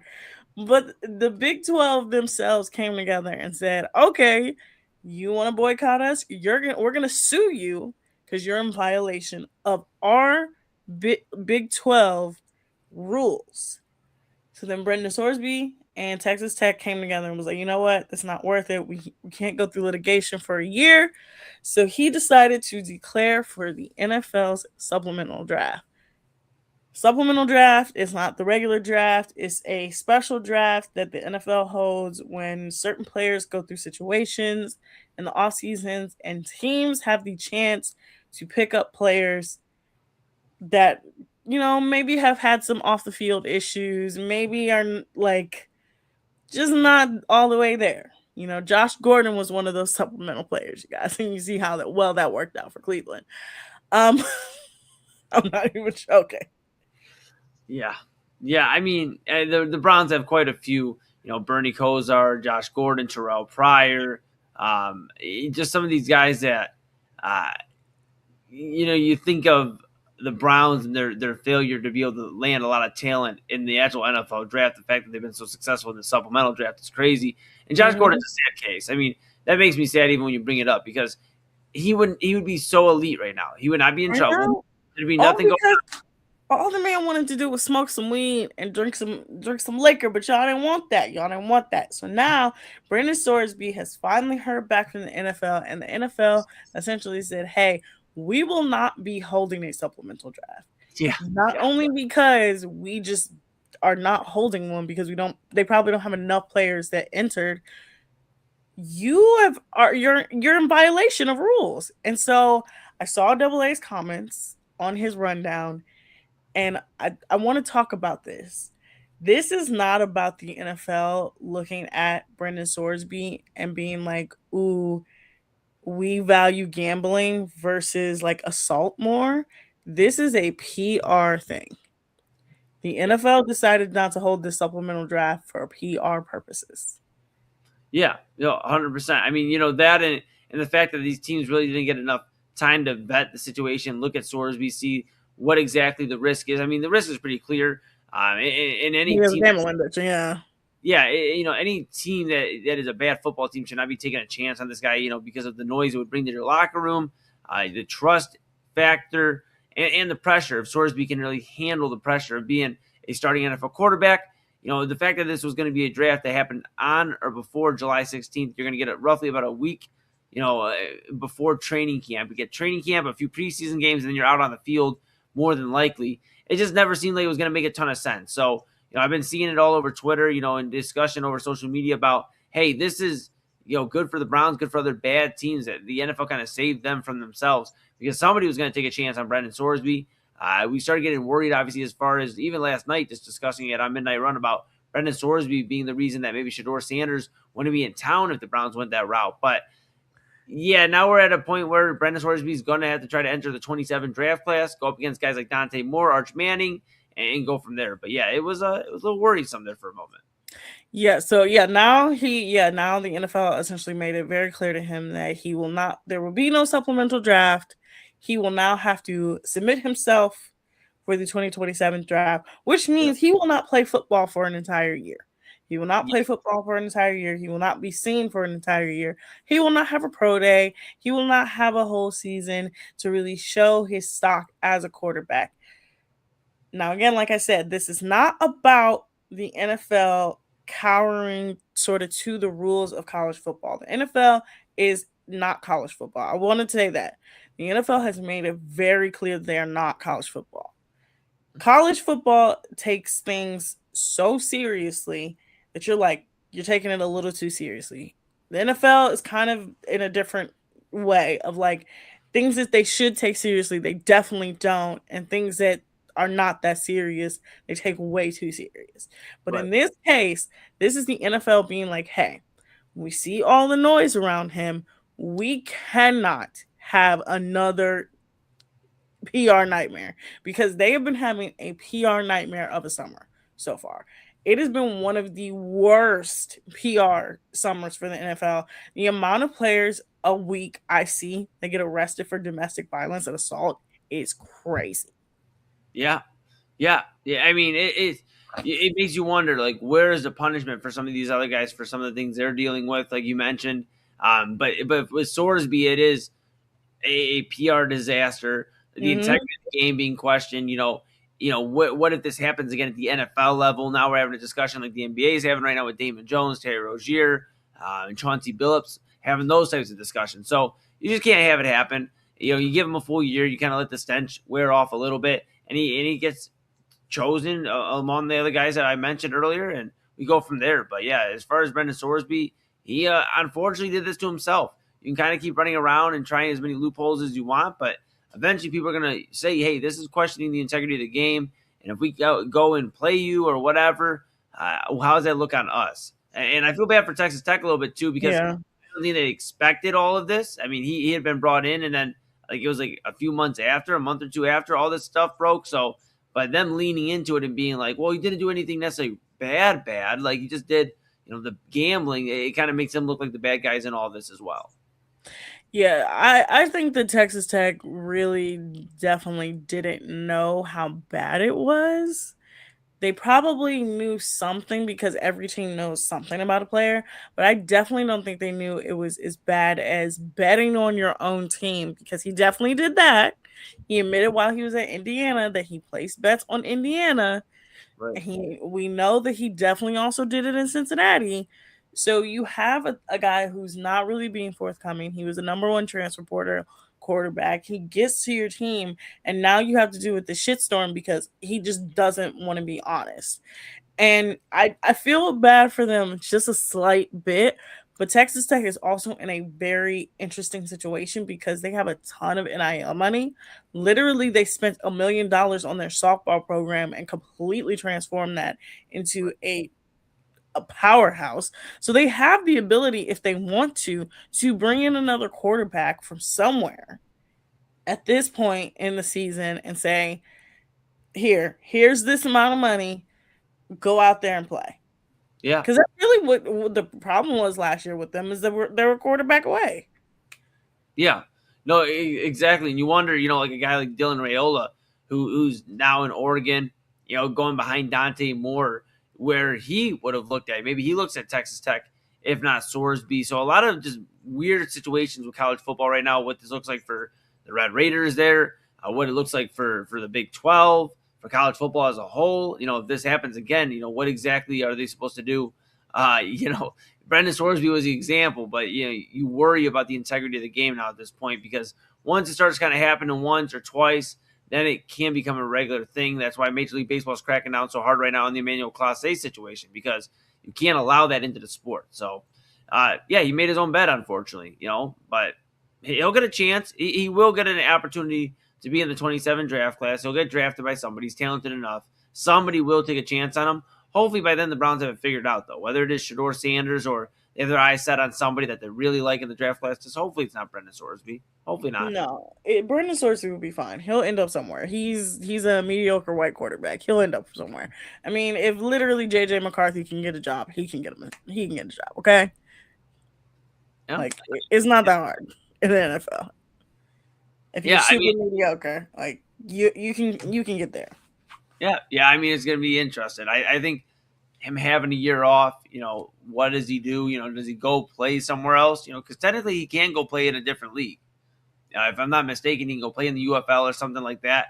Does he go play somewhere else? Does he pull like the route that a few other quarterbacks in history have played and are done and go somewhere else and go enter the NFL draft? Or I don't know. This is going to be like go play in Japan or Australia or somewhere like that, or even Canada and play in those leagues and like have kind of like a kind of like when like major basic like basketball players go over to China and have like big careers in China, and you're like, that's because they're not playing against the best talent in the world. I don't know. I think he'll be fine. Eli, when we come back from the break, we will finally talk about Love Island. I know you're so excited to talk about it. You're so jazzed to talk about it. I'm jazzed to talk about it because we need to talk about the fact that Love Island producers are hitting this out of the park. They really are. But you guys are watching Daily Spiral here on Inside Edge Network. We're also talking about Double A's gluttony as well before his show, because the picture he sent was ridiculous. I love it. We'll get to all of this in the next 5 minutes, but you're watching the Daily Spiral here on the Inside Edge Network. Key On Sports is the leader in Ohio high school athletic coverage in written, print, and video streaming. From the latest news and results and written content to the high school football game of the week every Friday, Key On Sports has you covered. The vision of 15-time published author Vince McKee has become the most trusted site in Ohio high school athletic news. From podcasts to player profiles, Key On Sports is your one stop for all of it. Visit them today at keyonsports.com or on YouTube at Key On Sports. Check out their socials on Twitter and Facebook as well. Clean energy, bold flavors, and no jitters. See why people won't shut up about Dubby. Clean energy, no jitters or crash. Whether you're starting your workday or getting ready to exercise, Dubby Energy helps you lock in and focus. With over 15 flavors to choose from, you can't miss. Order Dubby Energy right now by using the QR code on your screen and use the promo code InsideEdge10 to receive 10% off your order. Dubby Energy, your energy-focused sponsor of the Inside Edge Network, Cleveland's digital leader. Discover our collection of body mists made with clean, minimal ingredients. Handcrafted with natural essential oils and clean ingredients, they offer a natural alternative to synthetic fragrances. Perfect for sensitive skin and those seeking clean, mindful self-care, and the perfect gift for you or your special someone. Courtesy of Alley Rose Fragrances. First-time customers, use that promo code InsideEdge20 to receive 20% off your order. AlleyRoseFragrances.com, a proud sponsor of the Inside Edge Network, Cleveland's digital leader.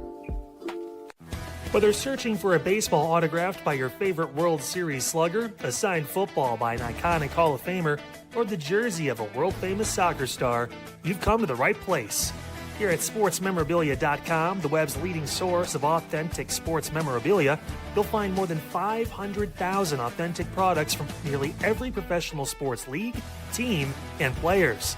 Not only will you find your next prized sports possession with ease thanks to superb customer service and tremendous site experience, you'll have the satisfaction and peace of mind that every product listed comes complete with a certificate of authenticity and is fully backed by the SportsMemorabilia.com lifetime authenticity guarantee.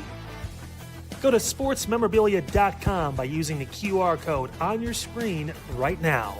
SportsMemorabilia.com, a proud sponsor of the Inside Edge Podcast Network, Cleveland's digital leader.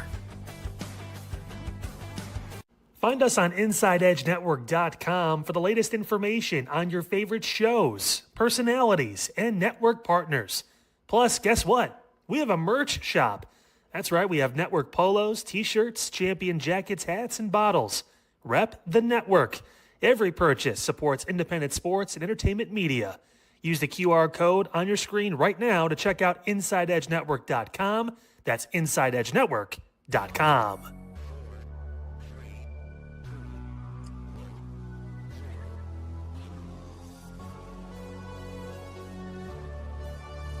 All right, guys, we're back, and it's your favorite time. Let's talk about Love Island, Eli. Eli, did you do what me and Double A said? Also, to all of you who watched Double A's and I's live stream last night, we had so much fun. Yes. The episode, breaking that down that way, was so much fun. Thank you to everyone who watched. But Eli, did you listen to us? I watched as much as I could, Autumn. I watched a little bit. What did you watch? Well, I watched enough of tonight's episode to have a grasp on, tonight, because I figured you were going to ask me some questions about tonight's episode. Mm-hmm. Watched a little bit of Sunday. It got a little cringe at some point because I got a little nervous. I got a little like, okay, like these guys are just making so many crazy moves, and the women, I mean, like they're kind of they know what they're doing as well. They know what they're doing as well. I thought it was interesting. I didn't watch probably as much as you'd want me to, which is okay. I'm okay admitting that. But I think there are some takeaways. I think that KC, he's not as bad as people make him out to be. No. We're not doing that. We're not humanizing him. I don't think. I just think with KC, it's like he's trying to figure out, first off, he's playing the game correctly. Because if I understand correctly, when we talked about, in the preview and discussing Love Island, it was about playing the game correctly. And he keeps his options open, but he never closes the door for the most part. And that's a big thing I would see in terms of somebody that can go far in this game. And then two, maybe he's just, maybe he's a lover. Maybe he sees somebody, he gets with a different person, and he's just a lover. I don't know. That was my big takeaway. Corbin, they're fighting. Corbin and oh my goodness, hold on. Now I feel like Chad here. Corbin and somebody else are fighting over the same people. I don't even want to talk about them too. Yeah, okay. Yeah. Okay. Let's break down tonight's episode. Okay. So I know Double A and I kind of like gave you a preview of what we thought was gonna happen.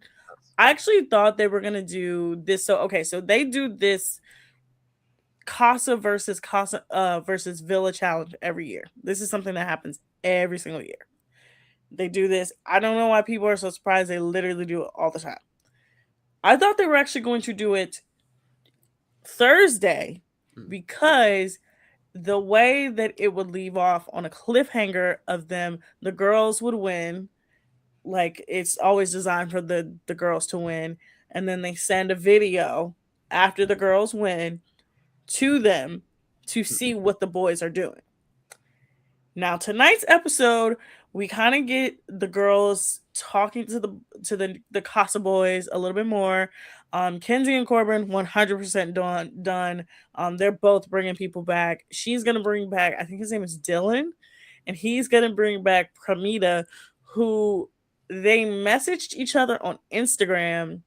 She literally said, "You don't like." We messaged back and forth. We talked about running, and then you never talked to me, and he didn't even remember. So that just to show you what kind of person Corbin is. Yeah. And then, of course, Caleb got his girl taken again, but then he found another blonde, and he's now with Jaden, which they're not gonna really go far. They're probably gonna be the next out. Who else do we see?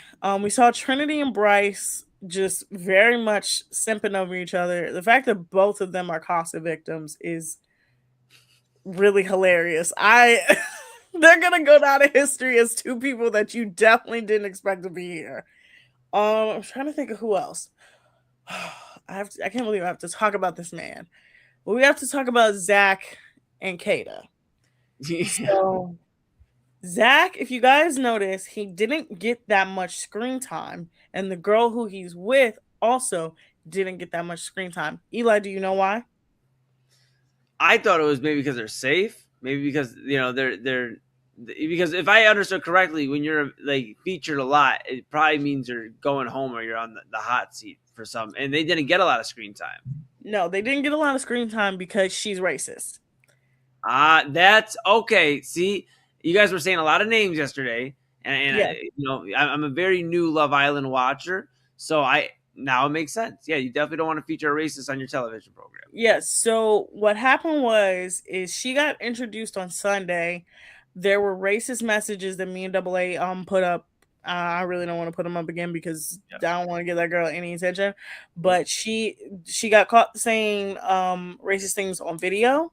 And then there were there was a post that she said something racist under, and then there was a message that she sent someone that was super racist.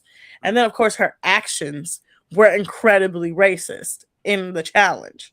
So there are 4 instances of racism. So the reason why we didn't see them tonight is not because they're safe, is because they're trying to edit her out as much as they could. But like, wouldn't it? So I guess my thing is like, why wouldn't they just tell her you can't be on the island anymore? Like, because they have kicked people off for that behavior. So I just don't understand why she's still on the show. So because of the way the Love Island shoots, so like last year, the when everybody found out that Sierra had said something racist, they still had multiple episodes of her. So what they did was like they had one episode where they showed her like a decent amount at the beginning, and then they didn't show her at all in the episode, and then the next episode she was completely removed. So that's kind of what they're going to do with this one, because it's very complicated. So Fiji is like 15 hours ahead of us. Right. So because they're almost a half a day ahead of us, the show technically shoots a half a day ahead of us. So they shot tonight's episode yesterday. Okay. Technically. So it was our yesterday, but they're today. Makes sense. And then they have a day off, and then they'll shoot the next episode. Okay.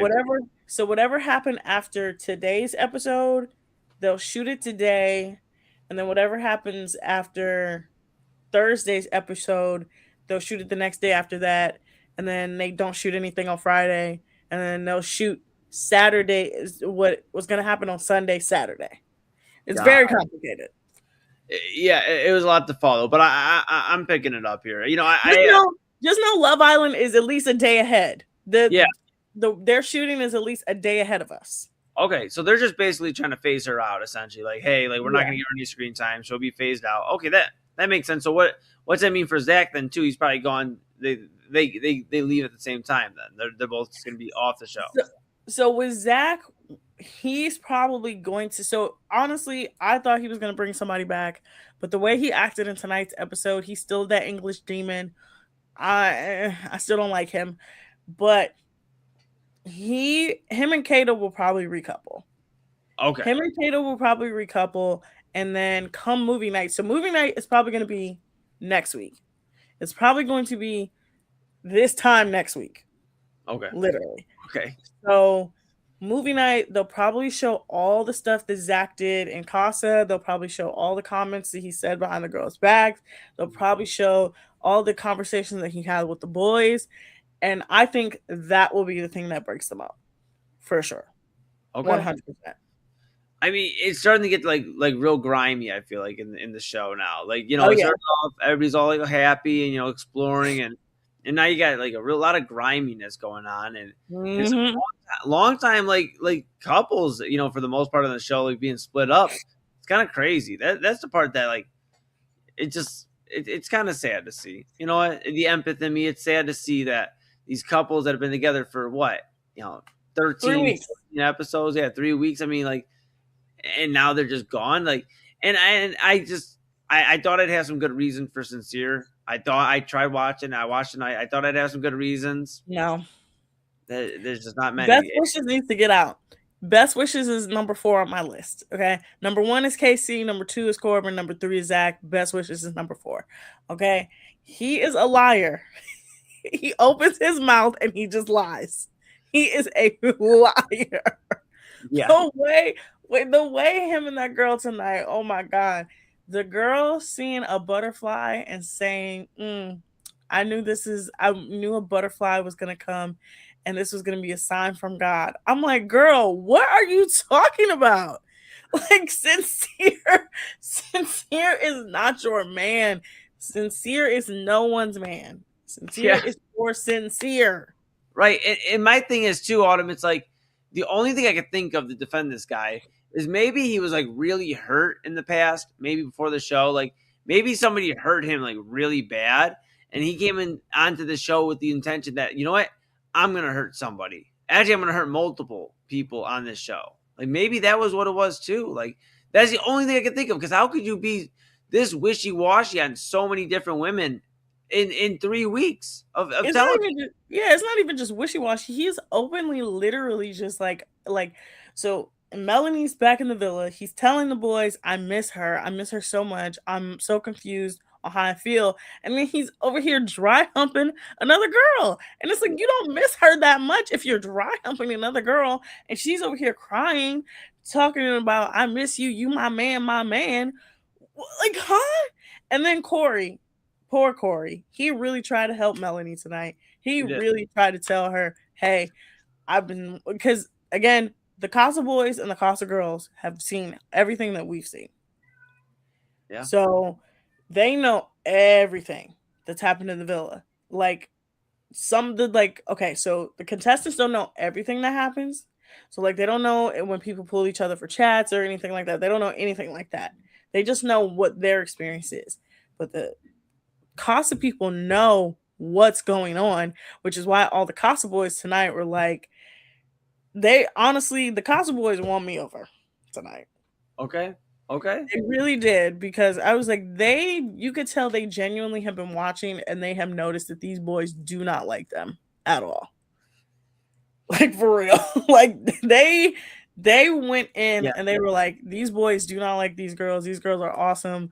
We like them, which is why they kept being like they kept complimenting the girls. They kept like I just got the vibe that they actually like them. And the main villa boys don't like women. I'm gonna just say this: they don't like women at all. Yeah, it seems like they're really on the game aspect of it, where they're like, all right, we're just gonna match up, try to get to the next round, the next survival, and they're not really falling for the love thing. But in fairness, you told me that was how you play the game. At least one of the ways to play the game. But the thing is, a lot of them are playing the same way. Like there's no different strategies. What I've noticed as well through my watching is they're all kind of running the same game, and only so many of you can make it to the next spot. So it's like you kind of got to switch it up or just hope you're the best at playing that type of game. The only one who is not playing the game and who is here for real love, and the man literally cried, is Bryce. Poor Bryce. Bryce literally, every single time tonight, I just saw him. He just looked miserable. He just looked like, get me the hell out of here. And even the Casa girl was like, I see you haven't explored with anyone. And he was like, yeah, I really just miss her. And I'm like, dang, he's not even trying. He's not even trying. That's how down bad he is. Yeah, he got his heart broken. He's trying his best to recover, but you can't be full love in this type of game. In these reality shows, you kind of got to be a little cutthroat. Yeah, you can feel for somebody, but you gotta shield your heart a little bit, because you're playing for some money too. Like, and I don't know. That's the aspect of the game. That's why I'm like, I don't trust Zach, because Zach is very clearly trying to get to the end to win the money. That is clearly what he's doing. Like, he literally is playing the game. By the way, every British dude that's ever been on this show has always done that. I don't know what it is about them being game players, but all of the British dudes, outside of Charlie, because Charlie didn't even make it past like 5 episodes. I really feel bad for him. But we got to talk about Casey. I put it off for long enough. We got to talk about him. Casey, when I tell y'all, I have been right on the money about this man since night 1. I called him a weirdo. I said he made weird faces. I said he just gives me like cringy weirdo vibes, right? Night 1. Night 2, I'm like, okay, like we couldn't like really suss anything out because it was the first challenge. First couple weeks, he was fine because he was really paired up with Anaya. Anaya kind of did the heavy lifting, but the mask started to lift during the paint challenge where the bombshells came in and the girls noticed that the different color paint on all the boys. And Ariana asked Casey, how you feeling? And he goes, I'm feeling blessed. And all the girls looked at him like, bro, that's not funny. Yeah. And from that moment, it has literally been him just not reading the room at all. Yeah. Yeah. Not good for Casey, you know, and you know, he is, I feel like, a little misunderstood because he's kind of just like, what's a nice way to put this? He's kind of an airhead, but yeah, very much. And he has moments where it's like, all right, man, you're figuring it out, and then he doesn't figure it out, and then it's like, dude, like, and that's I think what keeps him going though is because like he's such an airhead that you're like he's gonna have one of those moments, and that's why he keeps making it passes because he hasn't done anything like terrible to where he's like terrible. Like he's not on Sincere's level of Sincere's just a liar. Sincere's a liar to the highest degree. No one in the competition is beating him right now. He is the worst. He's just Sincere is terrible. It's like Casey's is like bad, but it's like there's levels to this, and I think that's why he's going to keep moving on. I think he's going to be one of the last people standing to be. I don't know about like the last, but I think he'll be in that discussion. I do. Okay, so what I gathered from tonight's episode about Casey is number one, he likes none of the girls at all. Yeah. He doesn't like any. He doesn't like Anaya, who he's paired up with in the villa, and he definitely does not like the Casa girls. So he kisses one Casa girl yesterday. Her name was TT.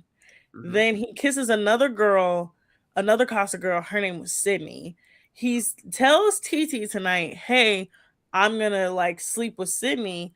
And TT gets obviously angry at him because to her, she came in for him. She let him know, I'm here for you. Like, I vibe with you. I want to be with you. He automatically the next day is like, yeah, I'm going to try this out.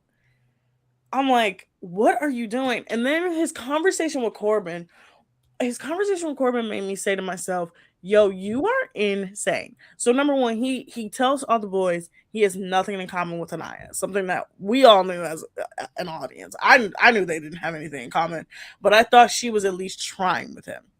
Yeah. So you have that. Then you have the fact that he's talking about how he's still talking about how nobody was behind his door night one. Bruh, get over it. I'm begging you, get over it. It's been 3 weeks. Nobody cares. So you're talking about that. You're talking about how, oh, I don't have to beg for kisses in the middle of the night because your girlfriend at the villa doesn't want to sleep in an orgy-filled room. You're talking about all these different things and how your stock is about to go up and everything.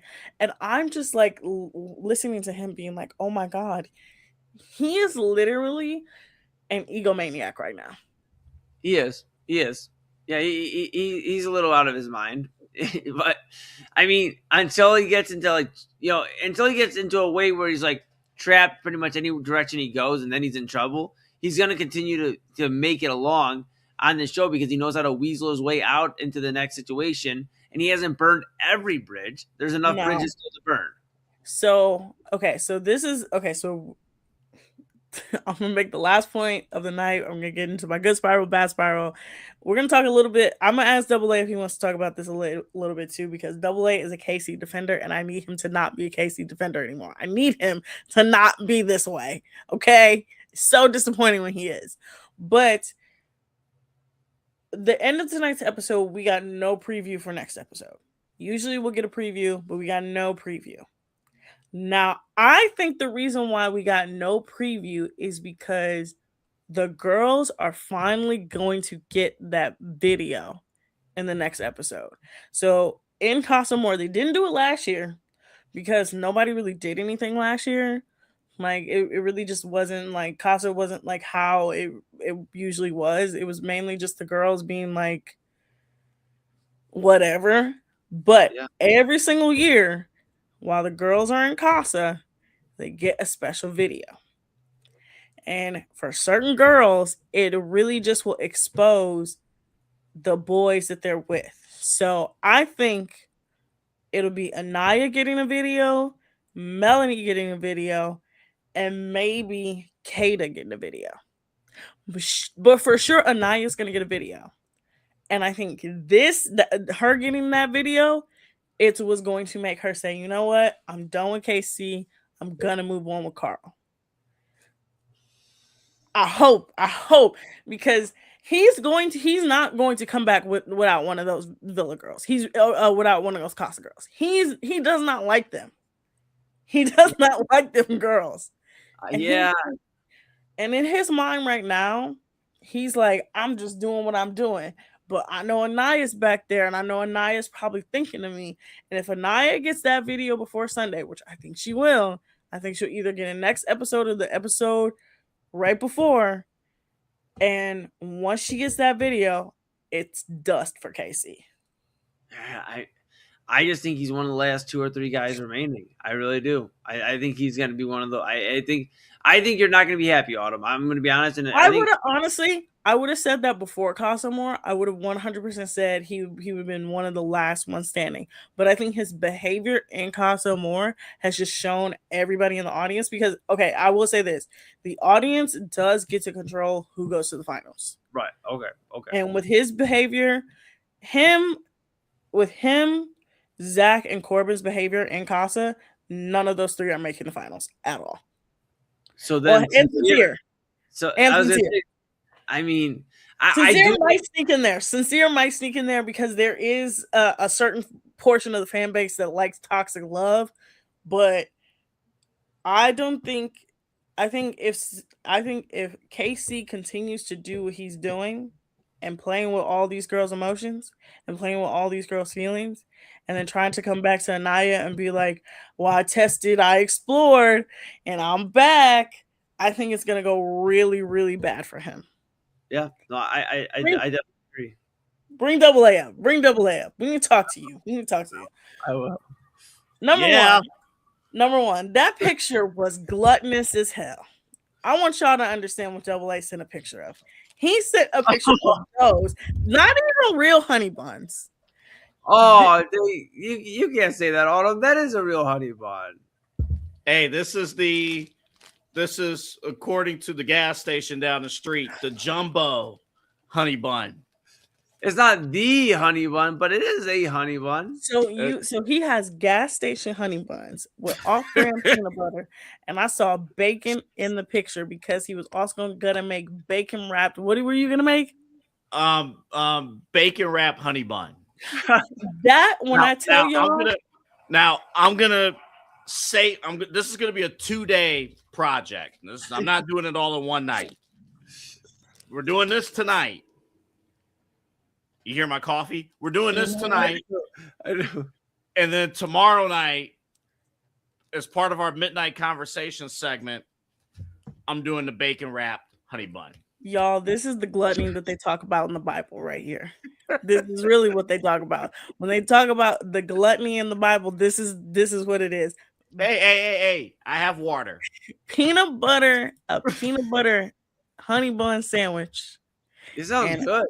And bacon wrapped honey bun is gluttonous as hell, and it's walking diabetes. That's not the other thing. That's not really what I want to talk to you about. Yeah, Double. We have some things. That was a ladies and gentlemen, PSA. Don't do what I'm doing. I'm gonna run this off tomorrow. His stomach is about to hurt real bad, y'all.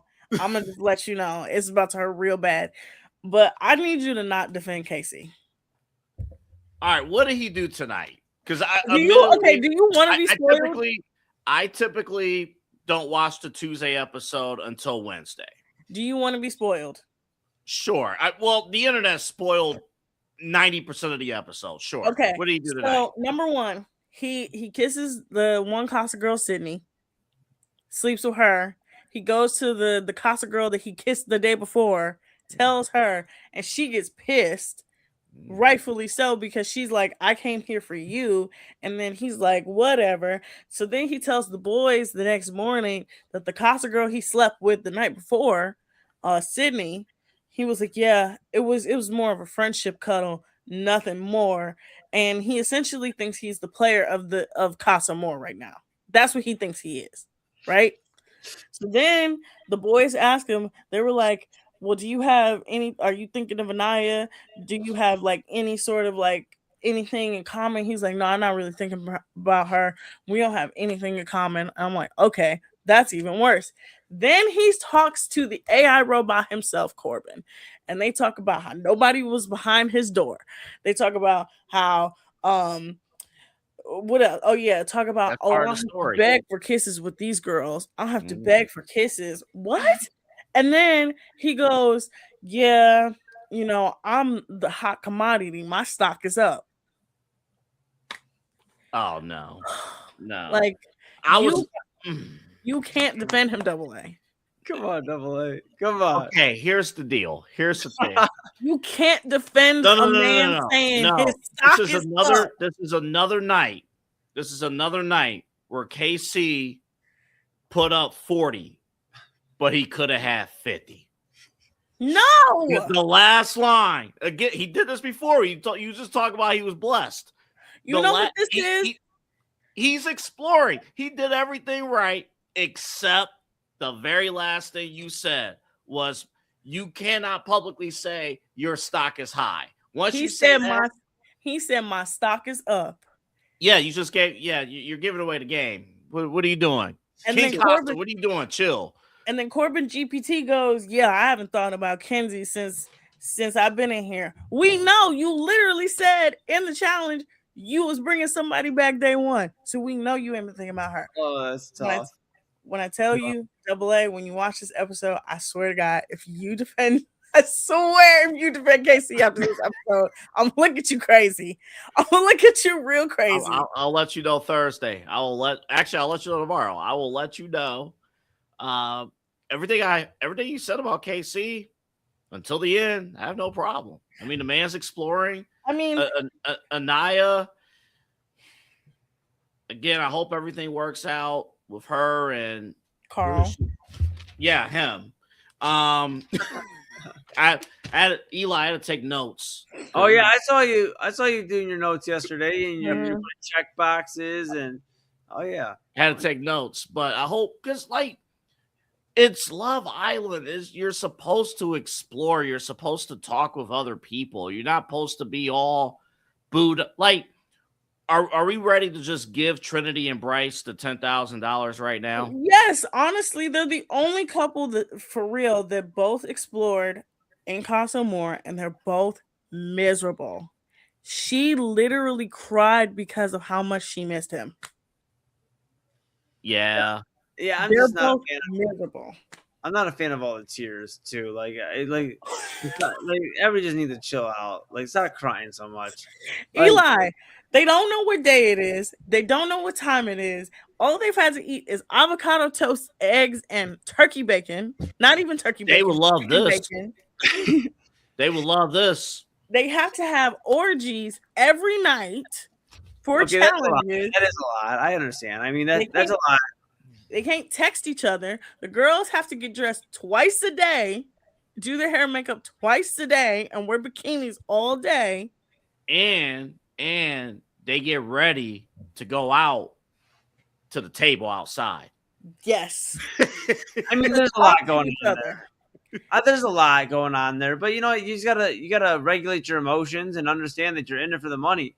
Like you may find love, but you know what? If you don't, you'll have enough money to go on a few dates when you get back home. They are being psychologically tortured. Yeah. Listen. I'm listening. I'm single right now, and I don't even regulate my emotions. So the hell with regulating my emotions on that show. Yeah. That's why I thought I was gonna do really well on that show, and now I've watched a few episodes, and I'm like, I don't know, I don't think so. Hold up. So Eli? What episode did you start with? I started with Sunday. Okay. I tried to get through a little bit of yesterday's, and then today I watched a decent portion. I'm not doing the best because it is like you said, triggering at points. So I watched and I'm like, ooh, like that's why I admittedly, that's why I couldn't watch Love is Blind. Couldn't do it. Couldn't do it. First 20 minutes was Autumn. The first 20 minutes was pissing me off. I'm like, turn this off right now. Talking about, we got to be compatible through personality, and then maybe be ready to marry somebody. Kick rocks. Get the hell out of here. I'm just too much of an empath, and I'm like watching these like dudes. Oh my god, this is so out of here. Watching these like dudes. That show was pissing me off. You thought Brandon Sorsby had a bad day. I had a bad day watching that show. No. I get it. I'm sitting here watching these couples like go through it, and I'm like, I could not be on that show because they'd be like, let's pan over to Eli Moon. I'm like in a corner crying. I'm like, God, this is like the most like every day somebody's with somebody else. Like this doesn't make any sense. Like, why would I go to Fiji to do that when it already happens in Ohio? Like I don't understand. Autumn, when you do this show next year and Love is Blind back one, I'm telling you right now, I will not contribute. Like I'll contribute, but I will be as negative as possible. Like this dude fake. Yo, when I tell you, look, y'all talk about y'all being triggered. What y'all think this show triggers me? This show triggers me to the highest degree. I am always triggered when I watch the show because I understand where every single girl is coming from. I have dated, you know how many times I've dated a Sincere? You know how many times I've dated a Zach, a KC? Now, I've never dated an AI robot like Corbin GPT. That's a different thing. You can type it in the prompt and get advice. My bad. He's still, and like him and Kenzie, honestly, him and Kenzie are so perfect for each other because they are both doing the exact same thing right now. And I bet you they're still going to end up back with each other. I was just thinking that. I'm like, you know what? I don't think the percentage is at 0 anymore. I think they're so effed up that it will be 5%. I'm upping their percentage to 5. They're both doing the exact same thing. And like every time I see them both on screen, I'm like, you're literally gonna get back together. I know this. This is going to happen. Do any splits on tonight's episode? Yes, of course she did. Of course. 2030 vision. 2030. You had her 2013 vision. Yeah, 2013 vision. You had her medical classes, whatever. Like, we don't claim her. We don't. Classmates, literally, one of her classmates was like, "Yeah, I was watching with one of her teachers, and they turned to me and was like, I definitely didn't teach her that." Now, let me ask you. Let me ask you both this. Okay. Mm-hmm. Which, if you're looking at free agency in the NBA, I guess which player do you think would best fit in the Villa? That will now? Yeah, right now. Oh, honestly, name a star player. You don't need to go like the 15th guy on the bench, like a star player. Honestly, because he's just a hot commodity right now, and I think he would be a hot commodity in the Villa, I'm gonna say Jaylen Brown. He's not a free agent, but he's on the chopping block, and he's being shopped around. Jaylen Brown would do exceptionally well in the Villa. I would say Dylan Brooks. I'd say Dylan Brooks because I don't feel torture them girls like that. Oh no! I feel like Dylan Brooks, he would be like playing the game. He'd be a mix of Sincere and KC. I think it could be somebody. That's a nightmare. Yeah, but nightmares sell to America, and he'd probably survive a few more rounds. I don't know. I think Dylan. By the way, Double A, Sincere just opens his mouth and lies now. He's not even trying no more. He's not even trying no more. I'm good on Sincere. He's not even trying no more. I hope Melanie. I can't believe I'm rooting for Melanie because she was pissing me off in week 1. But I hope Melanie finds something. Did she make any progress tonight? Oh, yes. Yeah, she made progress. Okay, so I'm gonna spoil it. So Trinity gets sad. She feels guilty about kissing Corey. She tells Corey, you know, I like you. I like the vibe we had, but my heart is not in it. And Corey tells the girls, I'm interested in Melanie. So Corey and Melanie are now talking. And Corey essentially tells Melanie she deserves better. In the previews, we see him talk about him lying to her, but they don't actually say it in like the show. Like it's not actually like stated in the show that Sincere lied and like Corey's telling her. But Corey essentially makes it known to Melanie, you deserve better. Mm-hmm. He is not the person. And he essentially positions himself of like, hey, if there's a chance for you to keep me post Casa, would you do it? And she essentially says yes. Okay. It's getting dicey. It's getting dicey, Double A. I know that. Well, if my goal is for Sincere not to make the final. Absolutely. It's going to be hard. It's going to be hard. It's going to be hard, but that's my goal. I can't stand that dude. I think him or KC. I can't stand him. I think him or KC, at least one, if not both, are getting into the final. Oh, KC's going the distance. KC, no, he can't. Double A, he can't. He really can't. He knows how to pivot, Autumn. He knows how to go to the next before it gets too hot and the bridge completely burns down. He goes to something else. I told y'all, if that video comes out next episode on Thursday and them girls get that video of what he's doing, he's not making it till next week. Hold up. Eli. Yeah. I'm going to ask for something, but we have to go to my studio. Go to my studio. You know what? Switch over. Pull up KC in my studio. Okay, hold on. Do we keep everybody and it's switching over? All right, perfect. Well, technically, it is the midnight run right now. It is after midnight. He knows what I need. What I need right now.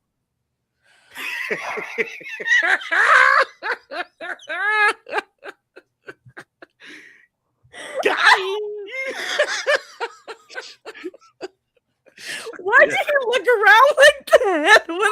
Hold up. One more time.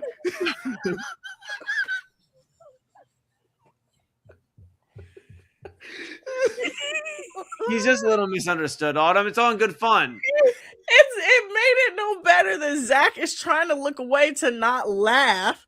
And then Casey's like looking around and be like, oh, nobody really behind my door. Oh, that's really weird.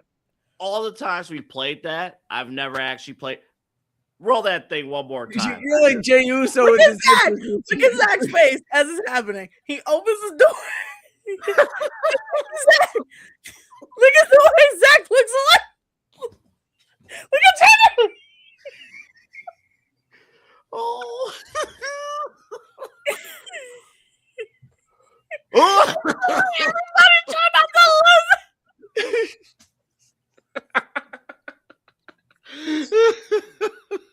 No, it's the way that every single person is trying not to lose it.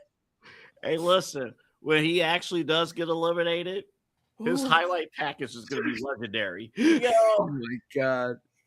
Oh my god. Between that and the stupid faces he was making and then the joke when they were but here's the thing. We said after night one, KC doesn't have a chance. Like this guy done. Look, me and you clocked him on that. I clocked him on that. He has rebounded to Hall of Fame status ever since. No. He is, you know what he's on, what level he's on right now? He's Draymond Green right now. Oh no. There's a certain, yes, that's what he is. Oh no. He is Draymond Green. Autumn. There's a certain subsection of the fan base that loves him. Absolutely. They are rooting for KC. KC is their man. And everybody else is like, get this man off my screen.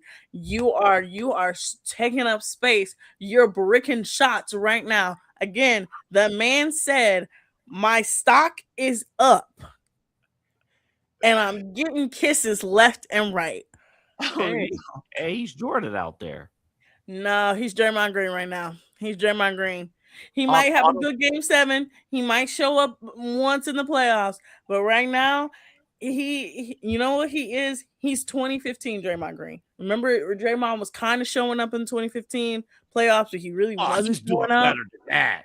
He's you think he's 2016 Draymond? He's doing better. That's a terrible. He's not Draymond. Come on. He's acting. He's Draymond right now. He's Draymond Green. He is. When I say he is at the point of like, what are you doing? What is he doing? It is bad. It's bad. Autumn, you've had a great night. We got to take a break and talk about Brandon Sorsby and my honey buns and peanut butter. Yes, we have now switched over to the midnight run. So I'm handing it over to Double A and Eli. Eli, thank you, of course. Yes. I will see you next week. Double A, we'll talk more because you're gonna watch this episode. And I'll watch it. I know you are not gonna be a Casey fan. If you are gonna be a Casey fan, I will sit you down myself and say, what is going on? What is wrong? We'll take a break. We'll start Midnight Run in about 3 minutes here on the Inside Edge Network. Back after this. I will see you guys tomorrow. Goodbye. Key On Sports is the leader in Ohio high school athletic coverage in written, print, and video streaming.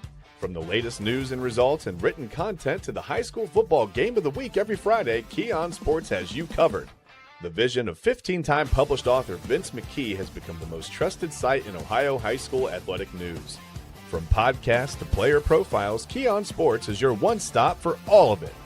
Visit them today at keyonsports.com or on YouTube at Key On Sports. Check out their socials on Twitter and Facebook as well. Clean energy, bold flavors, and no jitters. See why people won't shut up about Dubby. Clean energy, no jitters or crash. Whether you're starting your workday or getting ready to exercise, Dubby Energy helps you lock in and focus. With over 15 flavors to choose from, you can't miss. Order Dubby Energy right now by using the QR code on your screen and use the promo code InsideEdge10 to receive 10% off your order. Dubby Energy, your energy-focused sponsor of the Inside Edge Network, Cleveland's digital leader. Discover our collection of body mists made with clean, minimal ingredients. Handcrafted with natural essential oils and clean ingredients, they offer a natural alternative to synthetic fragrances. Perfect for sensitive skin and those seeking clean, mindful self-care, and the perfect gift for you or your special someone. Courtesy of Alley Rose Fragrances. First-time customers, use that promo code InsideEdge20 to receive 20% off your order. AlleyRoseFragrances.com, a proud sponsor of the Inside Edge Network, Cleveland's digital leader. Whether searching for a baseball autographed by your favorite World Series slugger, a signed football by an iconic Hall of Famer, or the jersey of a world-famous soccer star, you've come to the right place. Here at SportsMemorabilia.com, the web's leading source of authentic sports memorabilia, you'll find more than 500,000 authentic products from nearly every professional sports league, team, and players. Not only will you find your next prized sports possession with ease thanks to superb customer service and tremendous site experience, you'll have the satisfaction and peace of mind that every product listed comes complete with a certificate of authenticity and is fully backed by the SportsMemorabilia.com lifetime authenticity guarantee. Go to SportsMemorabilia.com by using the QR code on your screen right now. SportsMemorabilia.com, a proud sponsor of the Inside Edge Podcast Network, Cleveland's digital leader. Find us on InsideEdgeNetwork.com for the latest information on your favorite shows, personalities, and network partners. Plus, guess what? We have a merch shop. That's right, we have network polos, t-shirts, champion jackets, hats, and bottles. Rep the network. Every purchase supports independent sports and entertainment media. Use the QR code on your screen right now to check out InsideEdgeNetwork.com. That's InsideEdgeNetwork.com.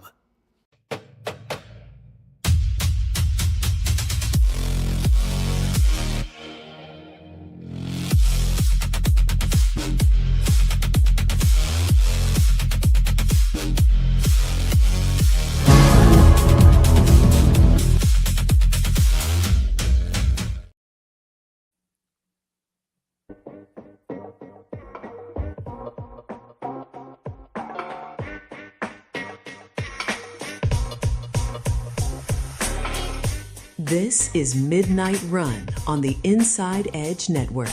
Here's your host, Anthony Alford.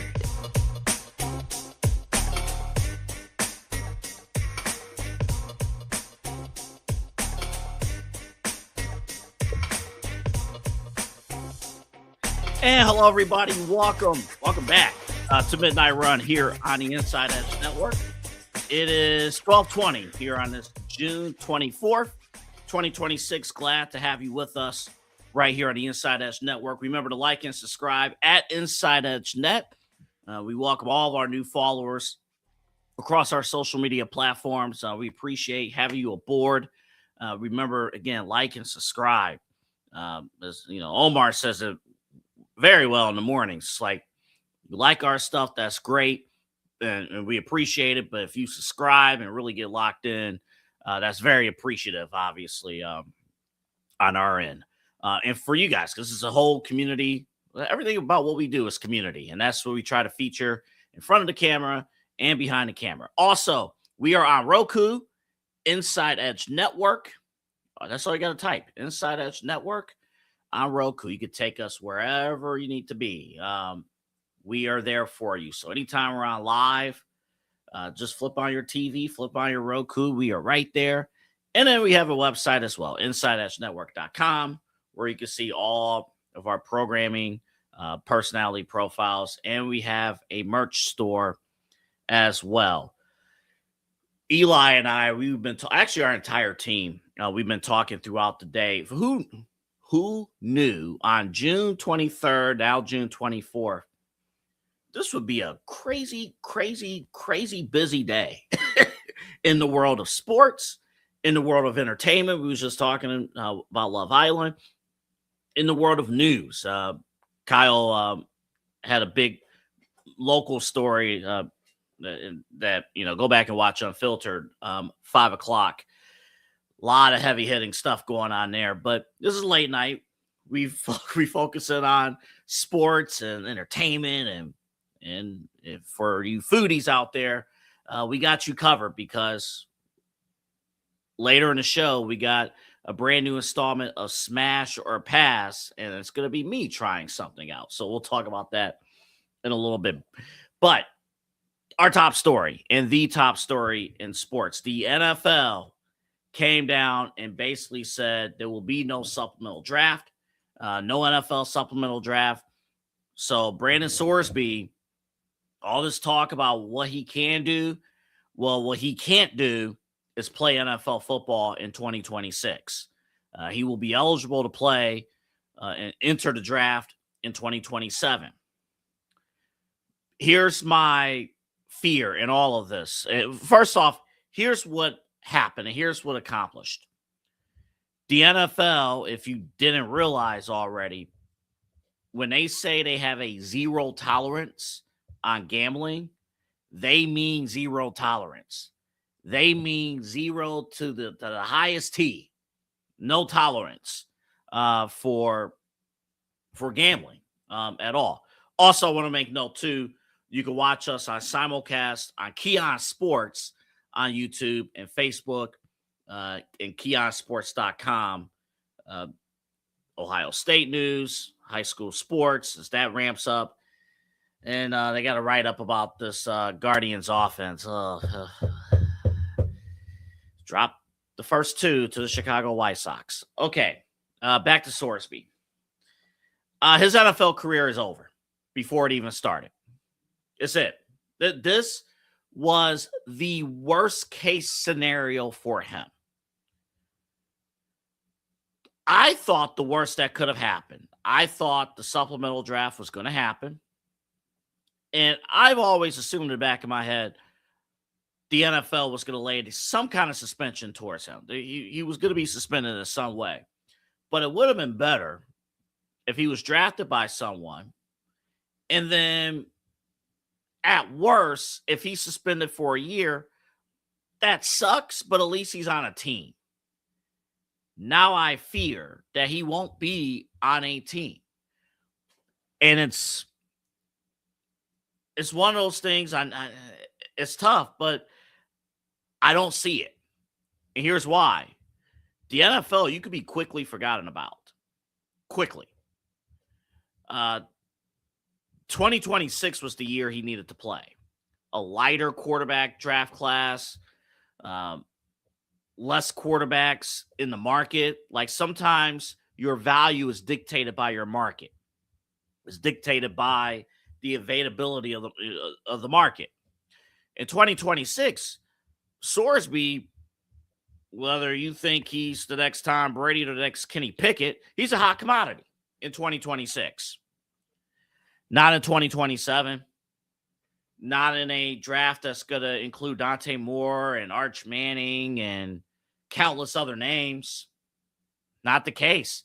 And as we talked about even on this show, we've talked, about how much live reps, game speed matters. Why, in my mind and Eli's mind and most of your mind, why Shedeur Sanders has the upper hand over Deshaun Watson. Live reps, game speed, that stuff matters. And Sorsby's not going to get that. The next time he'll even have an opportunity to get anything close to that will be in 2027 if he joins the UFL. And I'm sure by 2027 he'll have a pro day. Will he participate in a scouting combine? Like, will he go to that? Will he participate? I know quarterbacks, top prospects really don't show out that much in Indianapolis. He's going to have to do something. And will his team advise him correctly? Because so far his team has failed. His inner circle has failed him. He was gonna sue the NCAA. That got dropped. Now there are plans that he's gonna sue the NFL. Okay, cool. If you win, teams still are not going to sign you. So what exactly are you accomplishing?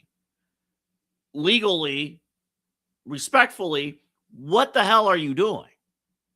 And I'm not talking just about Sorsby. I'm talking about his representation. I'm talking about his inner circle. His inner circle has failed him in this entire process. But here lays the deal. We learned today, and I listened to what our team had to say about it throughout the day. And here's my stance. Okay. In the eyes of public opinion, because if you line it side by side, Deshaun Watson got an 11-game suspension in 2022 for sexual assault allegations. Brandon Sorsby unofficially is out of the league for 2026. He's out of college football. He's out of the NFL in 2026. The NFL, in their eyes, they're telling you gambling's a no-go. I thought Eli and Chad made a great point on Primetime earlier tonight. It's one thing to say, oh, what's the big deal about gambling? Look at what's going on with Chauncey Billups. Look what's going on with Portland, that whole situation with Damon Jones and others. Like the NBA, that's a mess right now. To tell you how serious, I'm not going to get into particulars, but let's just say I have some friends and Eli has we have friends that cannot step foot inside of a casino. They can't even step foot inside of a casino because they're affiliated with the NFL, and that is a complete no-no. They track it, and they get you out if you do anything of such. Like, I remember one time asking one of my buddies who works where he works, I'm like, all right, let's set up. When we were with friends, it's not like, hey, do you want to go to Jack Casino? It's just, it's very casual. It's like, all right, hey, let's set up Jack Casino. And we just can't do it. Can't do it. The NFL is that strict about integrity, about zero tolerance. Why bring that into your program? Why even think about it? And the NFL basically said, we're going to take this matter out of, and remember too, the owners, the commissioner in the NFL, they work for the owners. And the owners made the call basically and said, we can't do this. So it's a mix of all these things, right? Otto mentioned that this is a PR move. Absolutely, this is a PR move. Hell yeah, it's a PR move. We talk about integrity of the game. Now, in terms of, is this fair? This is very extreme. I mean, I do believe in second chance. I hope this kid does get another opportunity. I do. But the circumstances have worked against him. By the time 2027 rolls around, through all this talk about Brandon Sorsby, he's not the next Tom Brady. He's not the next Peyton Manning. He could be a first round, second round talent that's gonna have that could have had a successful NFL career, but is it worth taking that chance? And the one thing that they mentioned in like the statements that were released, and there's a crap ton of statements, but essentially the office of the NFL said it is a privilege to play in the National Football League. It's not often that line is used. Like, very rarely do you see that line, that language used. But in this case, why the NFL would put that stain on their product. You do not want a situation at all as with the National Football League, the number one professional, the number one business in America. The number one business in America is the National Football League. You don't want people questioning whether, what's going on with gambling. It cannot happen. It can't happen. But unfortunately, I think due to circumstances, due to, again, a heavy draft class in 2027, and here's the other factor. I guess technically in 2026, since there's no supplemental draft, and technically he's not in the NFL, technically he could gamble right now. Technically. But me and you, we're sitting here. You do know if he went back and gambled, we know what's going to happen. So in this case, there's a part of me that feels bad for the kid because the NFL basically made an example out of him. I have not seen, I may be out of line in saying what I'm about to say. I have not seen a gambling punishment this harsh since Pete Rose. And I might be out of line in saying that. I have not seen a gambling punishment as harsh in public eye since Pete Rose. This kid's NFL career is done. That's it. And for what, right? You're going to have a ton of new prospects. The risk of relapsing with gambling jumps back up. Again, it's a gray area this year because he's an adult. Technically, he can do whatever the hell he wants. But again, when the NFL uses it is a privilege to be here, and you're taking on, like, you're running a business. You're running a business. Can you trust your employees to fall in line from that standpoint? I don't. It's not a risk worth taking. It just isn't. So I guess that ends the talk of him joining the Browns, huh? So Shedeur Sanders is safe, right? Oh boy. What the hell were we thinking? Not we, but there are some people literally that was out there like, oh, we could trade Shedeur Sanders. Get the hell out of here. Stop it. Cut the nonsense. Stop it. Shedeur Sanders is the best quarterback you have on your roster. And once Shedeur Sanders fully learns the playbook, it won't even be close. It won't even be close. But unfortunately, due to politics and due to Deshaun Watson's contract, he still may not be QB1. But my goodness, talk about nonsense, probably.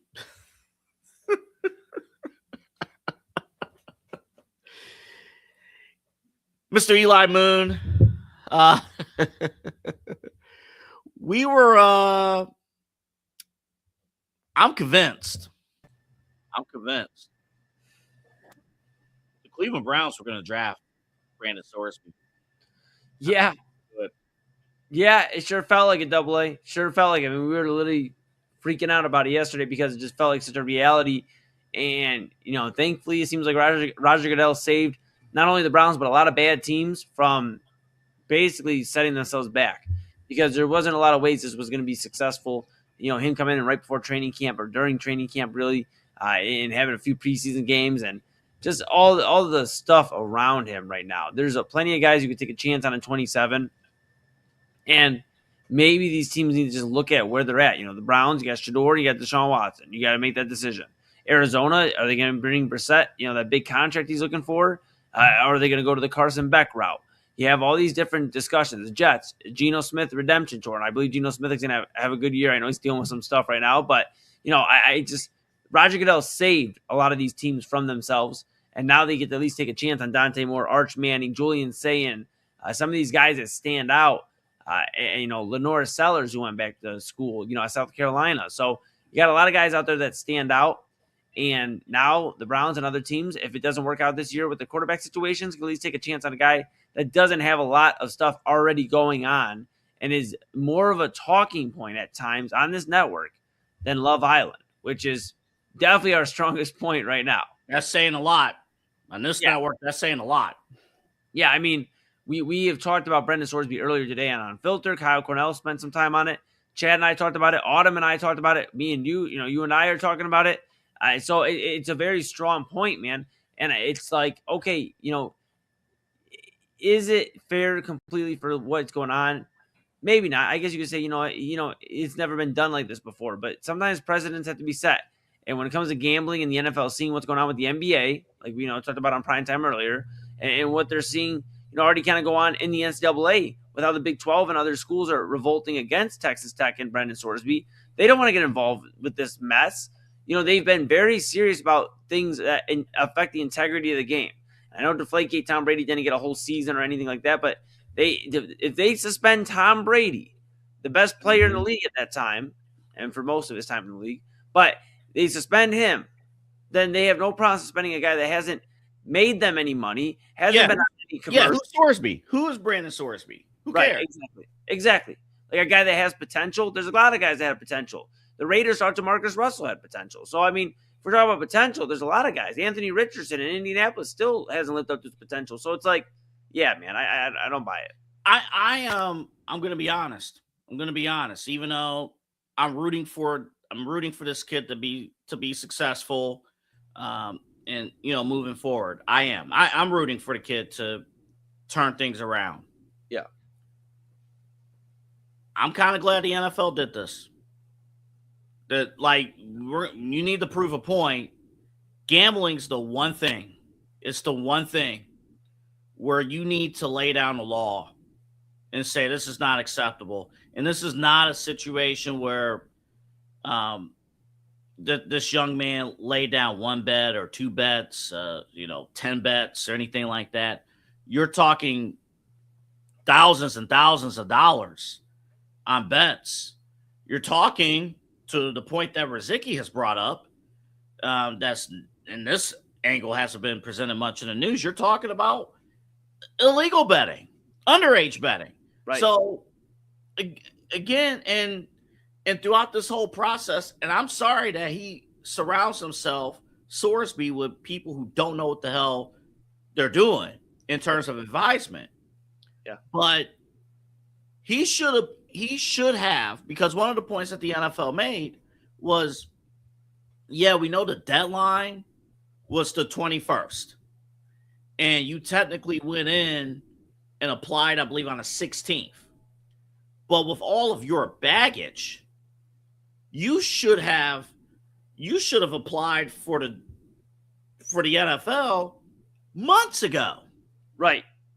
Yeah, I mean, And they made the case real quick. They made the case. The NFL is saying you're only coming here to escape punishment. Yes, exactly. And they have the right. The NFL has the right to ding you if you're just looking to escape punishment. If they could do that to Jim Tressel, who was honored today, or was going to be honored, with Ohio State, they could do it for Brandon Sorsby. Yeah, and you wonder, what are they going to do with the supplemental draft? If I'm the NFL, I'm like, we're just doing away with the supplemental draft. Yeah, it's brought in good guys, and there's been situations before, Bernie Kosar and stuff like that. But the way it's getting now, where it's like people that are like legit doing pretty questionable things, right? In college football, maybe they just do away with the supplemental draft. You know what? Hey, if you're not, keeping your head on straight, why should we give you an opportunity besides the draft? If you can't get into the draft, then you just don't play. And that's just what it is. And if, you're suspended for college football, that doesn't mean you can just come over here. Now you got to sit out the year. That affects your draft stock. And these are the decisions you have to live with. But I think the NFL, if they really want to crack down on this and show that they're doing a level playing field, because yes, they're always going to put betting above everything else. They don't want the integrity of the game questioned. But they should maybe look into, not even maybe, they should look into all the other cases, assault, just the other things that come to mind when it comes to, Deshaun Watson, like those type of situations. Like Deshaun Watson should have never been able to play another football game in his career. And that's maybe the questions they should be looking at to answer is, should we even be having a supplemental draft? Like maybe we need to start weeding out guys that have a bad look on our brand, because they haven't got to that point because there's not too many bad cases in the NFL, but you don't want to turn around and in 5 to 10 years you're looking and you're like, you're the UFC, where now the faces of your league are all kind of bad apples, unfortunately. And the NFL's done a good job of that, but I think getting rid of the supplemental draft will eliminate any bad characters getting in there and affecting the brand, because we talk about it all the time here with the network, with us, with everything. You're a brand when you're in the creative world, when you're in the broadcasting world, wherever you are. You're a brand, and the NFL's got to protect theirs. The only pushback I will have with that, I don't hate the idea. The only pushback, I think, in terms of notable names, and I haven't done extensive research on this, so I can be flat out like, dude, what the hell are you talking about? But Albert Breer pointed this out. Even guys in the past that have questionable issues going on, they were still allowed, right? They were still, we know the Josh Gordon example here. We know a few of these examples. Josh Gordon, Terrell Pryor. Yep. Terrell Pryor there was 1 year he had an unbelievable NFL season as a receiver. Yep. That's a random fact. And then you mentioned Bernie Kosar. From the surface level, there has been more good than bad coming through the supplemental draft. And again, Josh Gordon through because of drugs. Terrell Pryor, tattoos. That pisses me off and others. But gambling's the one, because you can't. It can get away with you quickly. It can get away, and let's be real about this, folks. You might be like, well, he only gambled on his team, and that's it.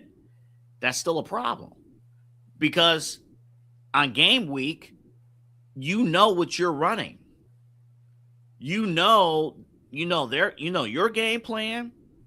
You have the all 22 game film from the other teams.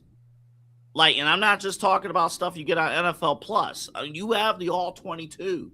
Mm-hmm. You have access to everything. You know how the game's going to be called, to the point we were talking about the other day. If receiver A is going to be targeted 70% of the time, or is the tight end going to be targeted? Right. Right. Yeah, it's something you just can't mess around with if you're the NFL. And they made that clear example of Brendan Sorsby today, and any player that messes up in the future. In college football is doing the same thing. So really, I think football is doing the best job of kind of getting ahead of this before it becomes a problem, like it has in baseball, like it has in basketball. And I think they're making a statement out of a guy who, it's not like it's a guy who's a third string quarterback or anything like that. This is the guy that was going to start for Texas Tech, a team that has playoff aspirations to make a deep run. I mean, like they did last year in terms of at least getting to the playoffs, So now it makes an example all across the board from college football to the NFL AA. And I know we got to go to break, but I guess my final thought is, thank goodness the Browns finally get saved from themselves for once. I feel they did. And my last point before we break, and you kind of set this up a few minutes ago, Brandon Sorsby dominating the news and things like that. This will be the last. I mean, you're going to get details on the case and things like that, but legal takes time to play out. Mm-hmm. So today, maybe tomorrow, this will be the last time Brandon Sorsby is going to be on the forefront of a lot of people's minds. And then we're going to move on to something else. And when you're away from that spotlight, unless you shine with the UFL and you take pro day seriously and the scouting combine seriously and things like that, NFL is going to be tough. It's going to be tough. And I just don't think it's happening. Yeah. I think that ruling today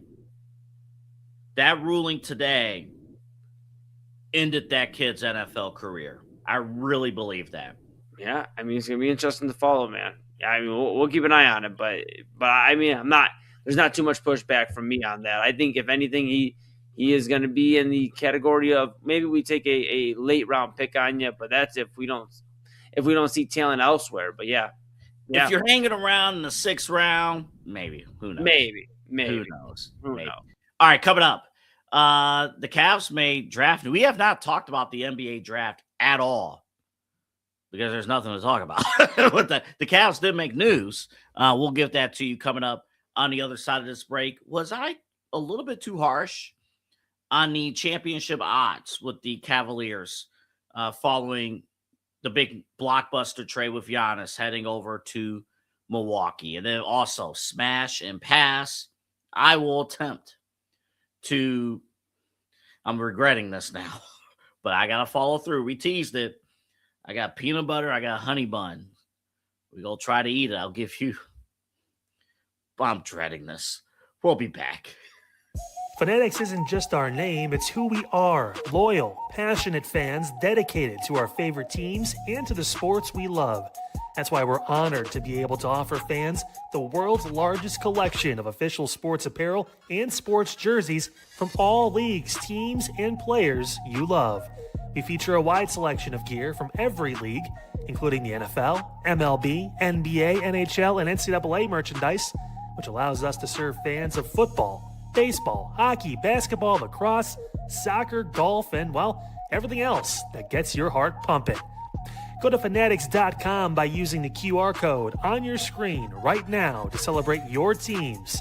That's fanatics.com, a proud sponsor of the Inside Edge Network, Cleveland's digital leader.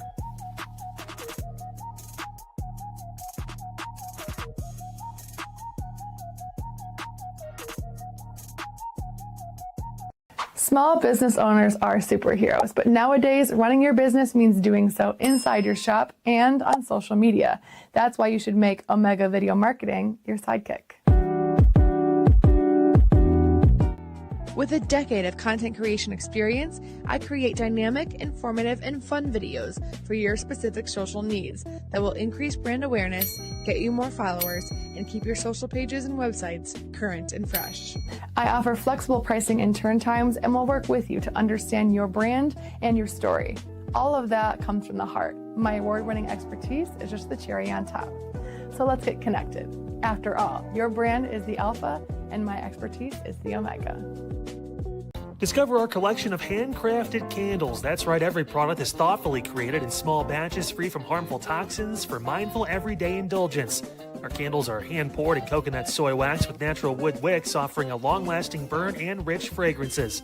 Create a cozy, safe ambiance for your home with candles from Alley Rose Fragrances. First-time customers use the promo code InsideEdge20 to receive 20% off your order. AlleyRoseFragrances.com, proud sponsor of the Inside Edge Podcast Network.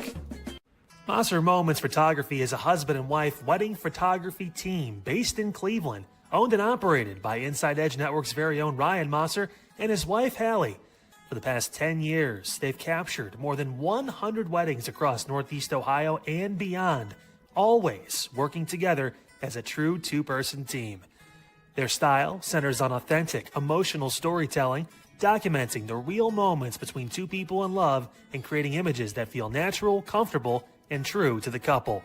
Rooted in Northern Ohio but inspired by their travels, Ryan and Hallie bring a warm, personal approach to every wedding day.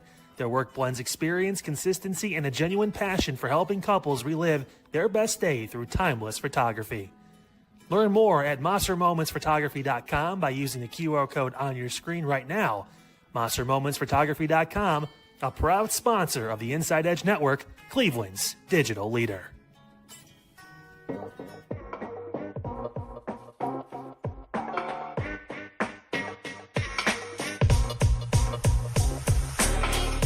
This is Midnight Run on the Inside Edge Network.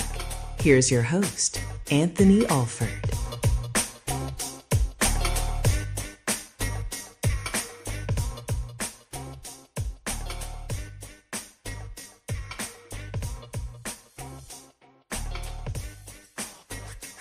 All right, welcome back, everybody, to Midnight Run here on the Inside Edge Network. We're here with you every weeknight at 12 a.m. right here at Inside Edge Net. Of course, every night we start at 10 o'clock, Inside Edge Primetime, the Daily Spiral at 11, and then Midnight Run at midnight. 3 shows, 1 live stream right here. I'm getting it ready, coming up in a few minutes. There it is. I had to cut this in half. I forget. I have not consumed a honey bun from the gas station in years.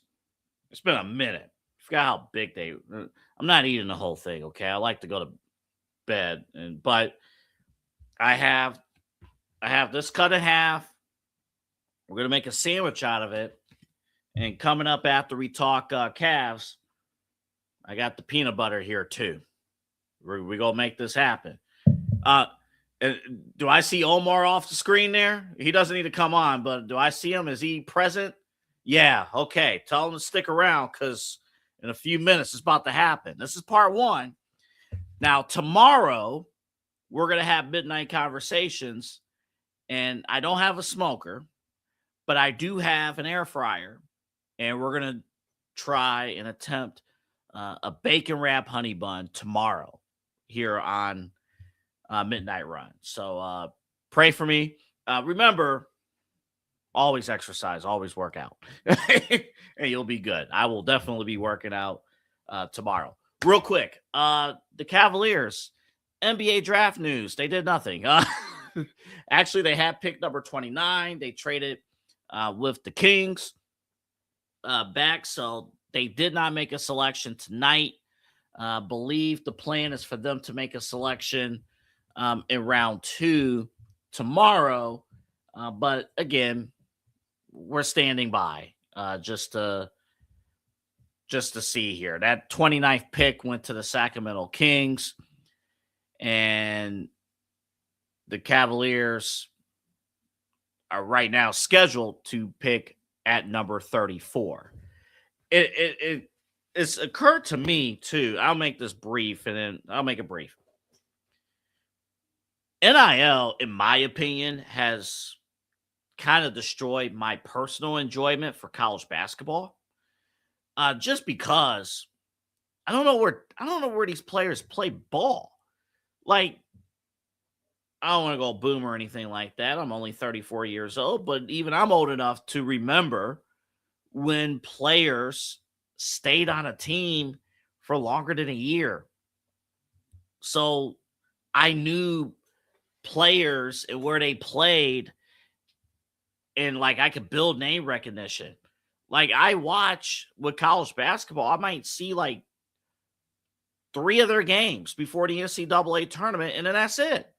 And then, like, out of the blue, oh, cool. So yeah. So you see, that's who the Kings selected with our pick tonight. So there's that. Okay. Real quick. Do we have Eli? I think I did not delete it. Do we have the graphic from yesterday? It courtesy shout out to Chops. He actually posted this online. This was posted during our show yesterday, probably about 20 minutes after Giannis was traded to Miami. It was the 2027 championship odds in the NBA. And there they are right there. And you don't see us, but we're there. We're actually underneath the ticker. It did not occur to me until we replayed last night's episode earlier today. I didn't realize Cleveland and Indiana are actually tied in terms of odds. They're both plus 4,500. So, like, they're both tied. But the point still stands. There isn't much vote of confidence with the Cavaliers to win the NBA title. And that's the conversation, to win the NBA title. I am not ready yet to have the Donovan Mitchell, Jaylen Brown discussion. We might have that discussion tomorrow. Or Evan Mobley, Jaylen Brown. We might have that discussion tomorrow. But that's Vegas saying that they don't believe that Cleveland, they're not basing it off of power rankings. If we made a power rankings list, Cavaliers, I think, would be, I would say Cavaliers would be considered probably the 5th or 6th best team. Probably 5th or 6th. You probably have San Antonio, in no particular order, San Antonio, Oklahoma City, Boston, New York. Boston for now, by the way. And then tier 2, Cleveland, maybe, and various other teams, Denver, Los Angeles Lakers, all of that. But in terms of winning a title, I think Cleveland is where they need to be. Hopefully things change, but I don't know. We'll see. Maybe I'll relax a little bit. My fear is the Cavaliers not doing anything. And maybe Kyle's right. Maybe it's, at this point, you give it one more run at LeBron James, or else you may be forced to run it back. But who knows? We'll look more into, I don't know if it'll be traded by the time we come on the air tomorrow night, but we'll look more into Jaylen Brown coming up on tomorrow's show. Okay, Eli, it is time for, I think this will be a nightly segment, smash or pass. Now, I will not be consuming something every single night, but courtesy to our guy, Stefan Johnson, good friend, he posted last week, he had a couple honey bun videos sent to him. And one of them was a honey bun peanut butter and jelly sandwich. Now, I typically don't eat jelly. I just have peanut butter. Yes. But Eli. Yeah. What do you think is going to happen when I eat this? I think you're going to be happy. I think you may stay up all night because you're just filled with excitement from this peanut butter honey bun sandwich. Bro, it's going to be so good, man. I mean, and I know you can't really do the milk thing, but like for me, I would, first off, I'd have jelly probably on mine too. I understand, preference, but if I had honey available, I would add honey. I would dip it in like some milk or something too to make it softer. And like, oh my goodness, bro. I'm excited, man. I'm getting excited just thinking about, man, I see you over there lathering that peanut butter out there. Come on, man. Let's go. Get that. Now, the one thing, I do not do like iced honey bun. That's a little too much for me. I saw you went with the original. I understand. I went with the OG. I love the iced one too, though. I can't lie. Now, the one I can't really get too much behind is when they do the chocolate honey bun. I can't really get behind the chocolate honey bun. Mm-hmm. Too much going on. All right. So I have it all set here. Yes. We have 100 people viewing this. So this is, you see I know it's all the same color, but you see the peanut butter. There it is. Now what we're going to do. Boy, this Good, excited. Oh, look at that, dude. Look at that. Oh. And then what we're going to do, hold up. We're going to do this. I got a paper plate here. Boy, can't you tell this is a bachelor palace here? Look at that. Oh my goodness. Eli, are you intrigued? This looks phenomenal, bro. This looks I can't wait. All right, wait. Double A, I'll tell you right now, I ain't eating this whole thing. What I'm gonna do, I'm gonna take like a couple bites, and then I'm gonna put this in the refrigerator and eat the rest either in the morning or throughout the day. Yeah, because I already know you're about to rock with this. I can't wait. So, and this is a little dirty, so I'm gonna get a fork. Yep, absolutely. I'm gonna get the drum roll ready while you're grabbing that. Okay, here we go. All right, first bite coming up right now. Look at this. Oh my goodness. Here it is.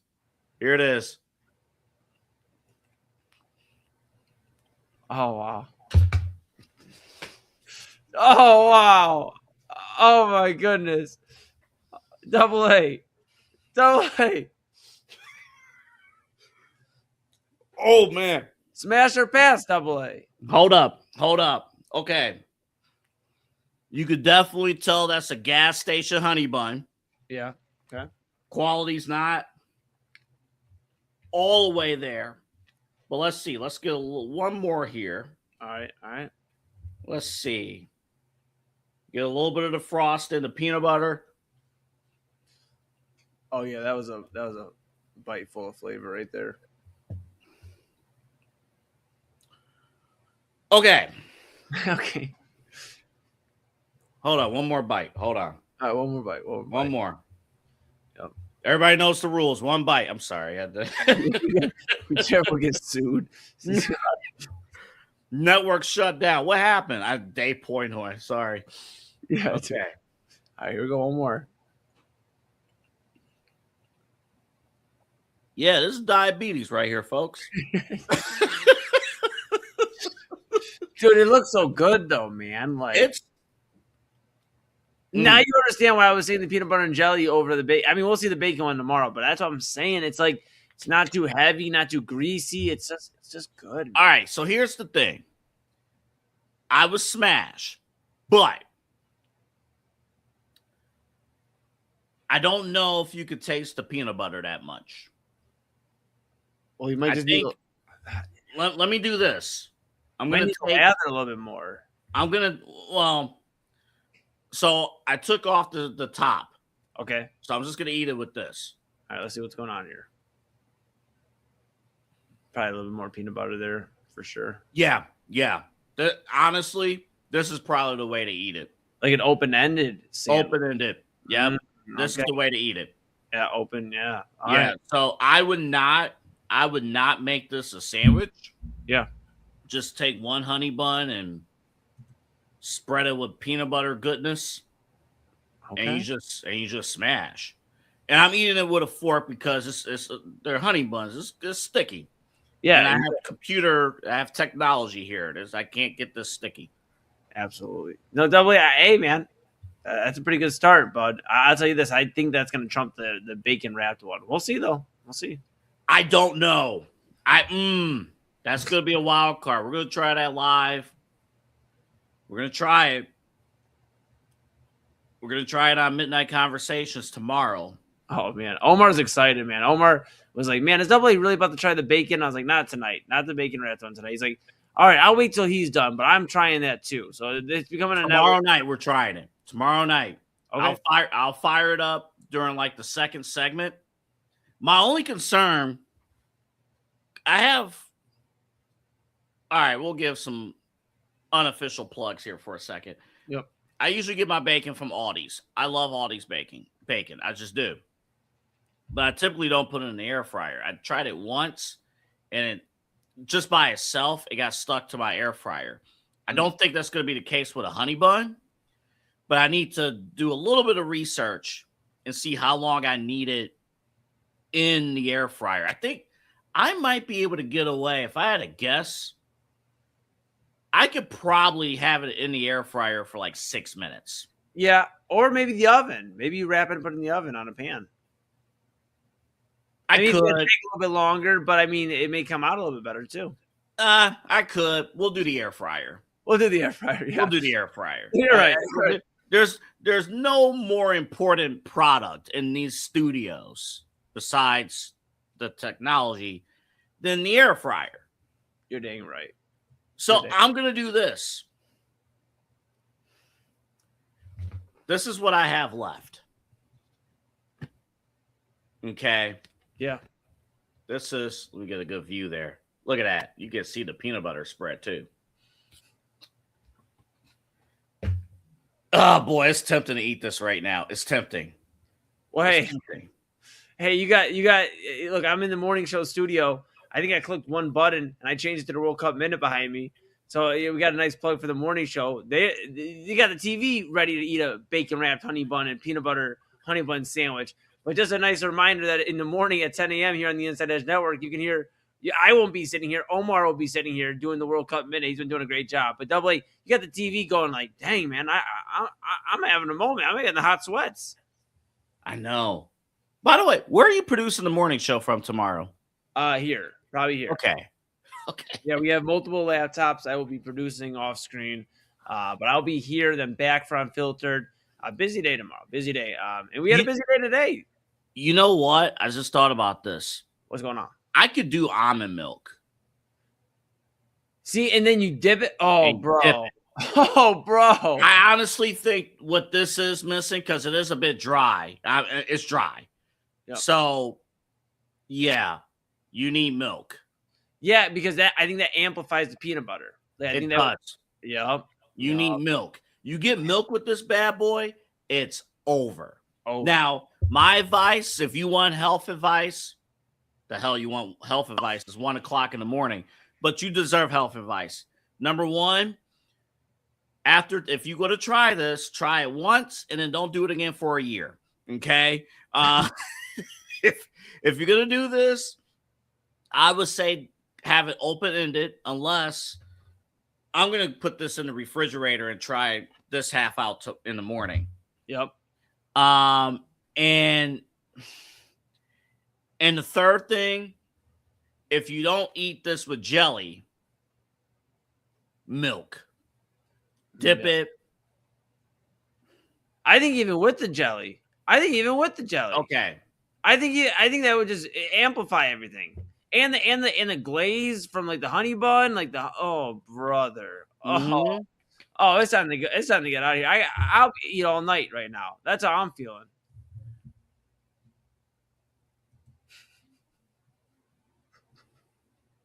Omar's just shot. He just texted me. Oh no. Oh no. He said he'll bring me a smoke one tomorrow when he drops you off. Yeah, he's working on it. He says he's gonna work on it. I'm getting one too. We're trying it tomorrow, Midnight Conversations.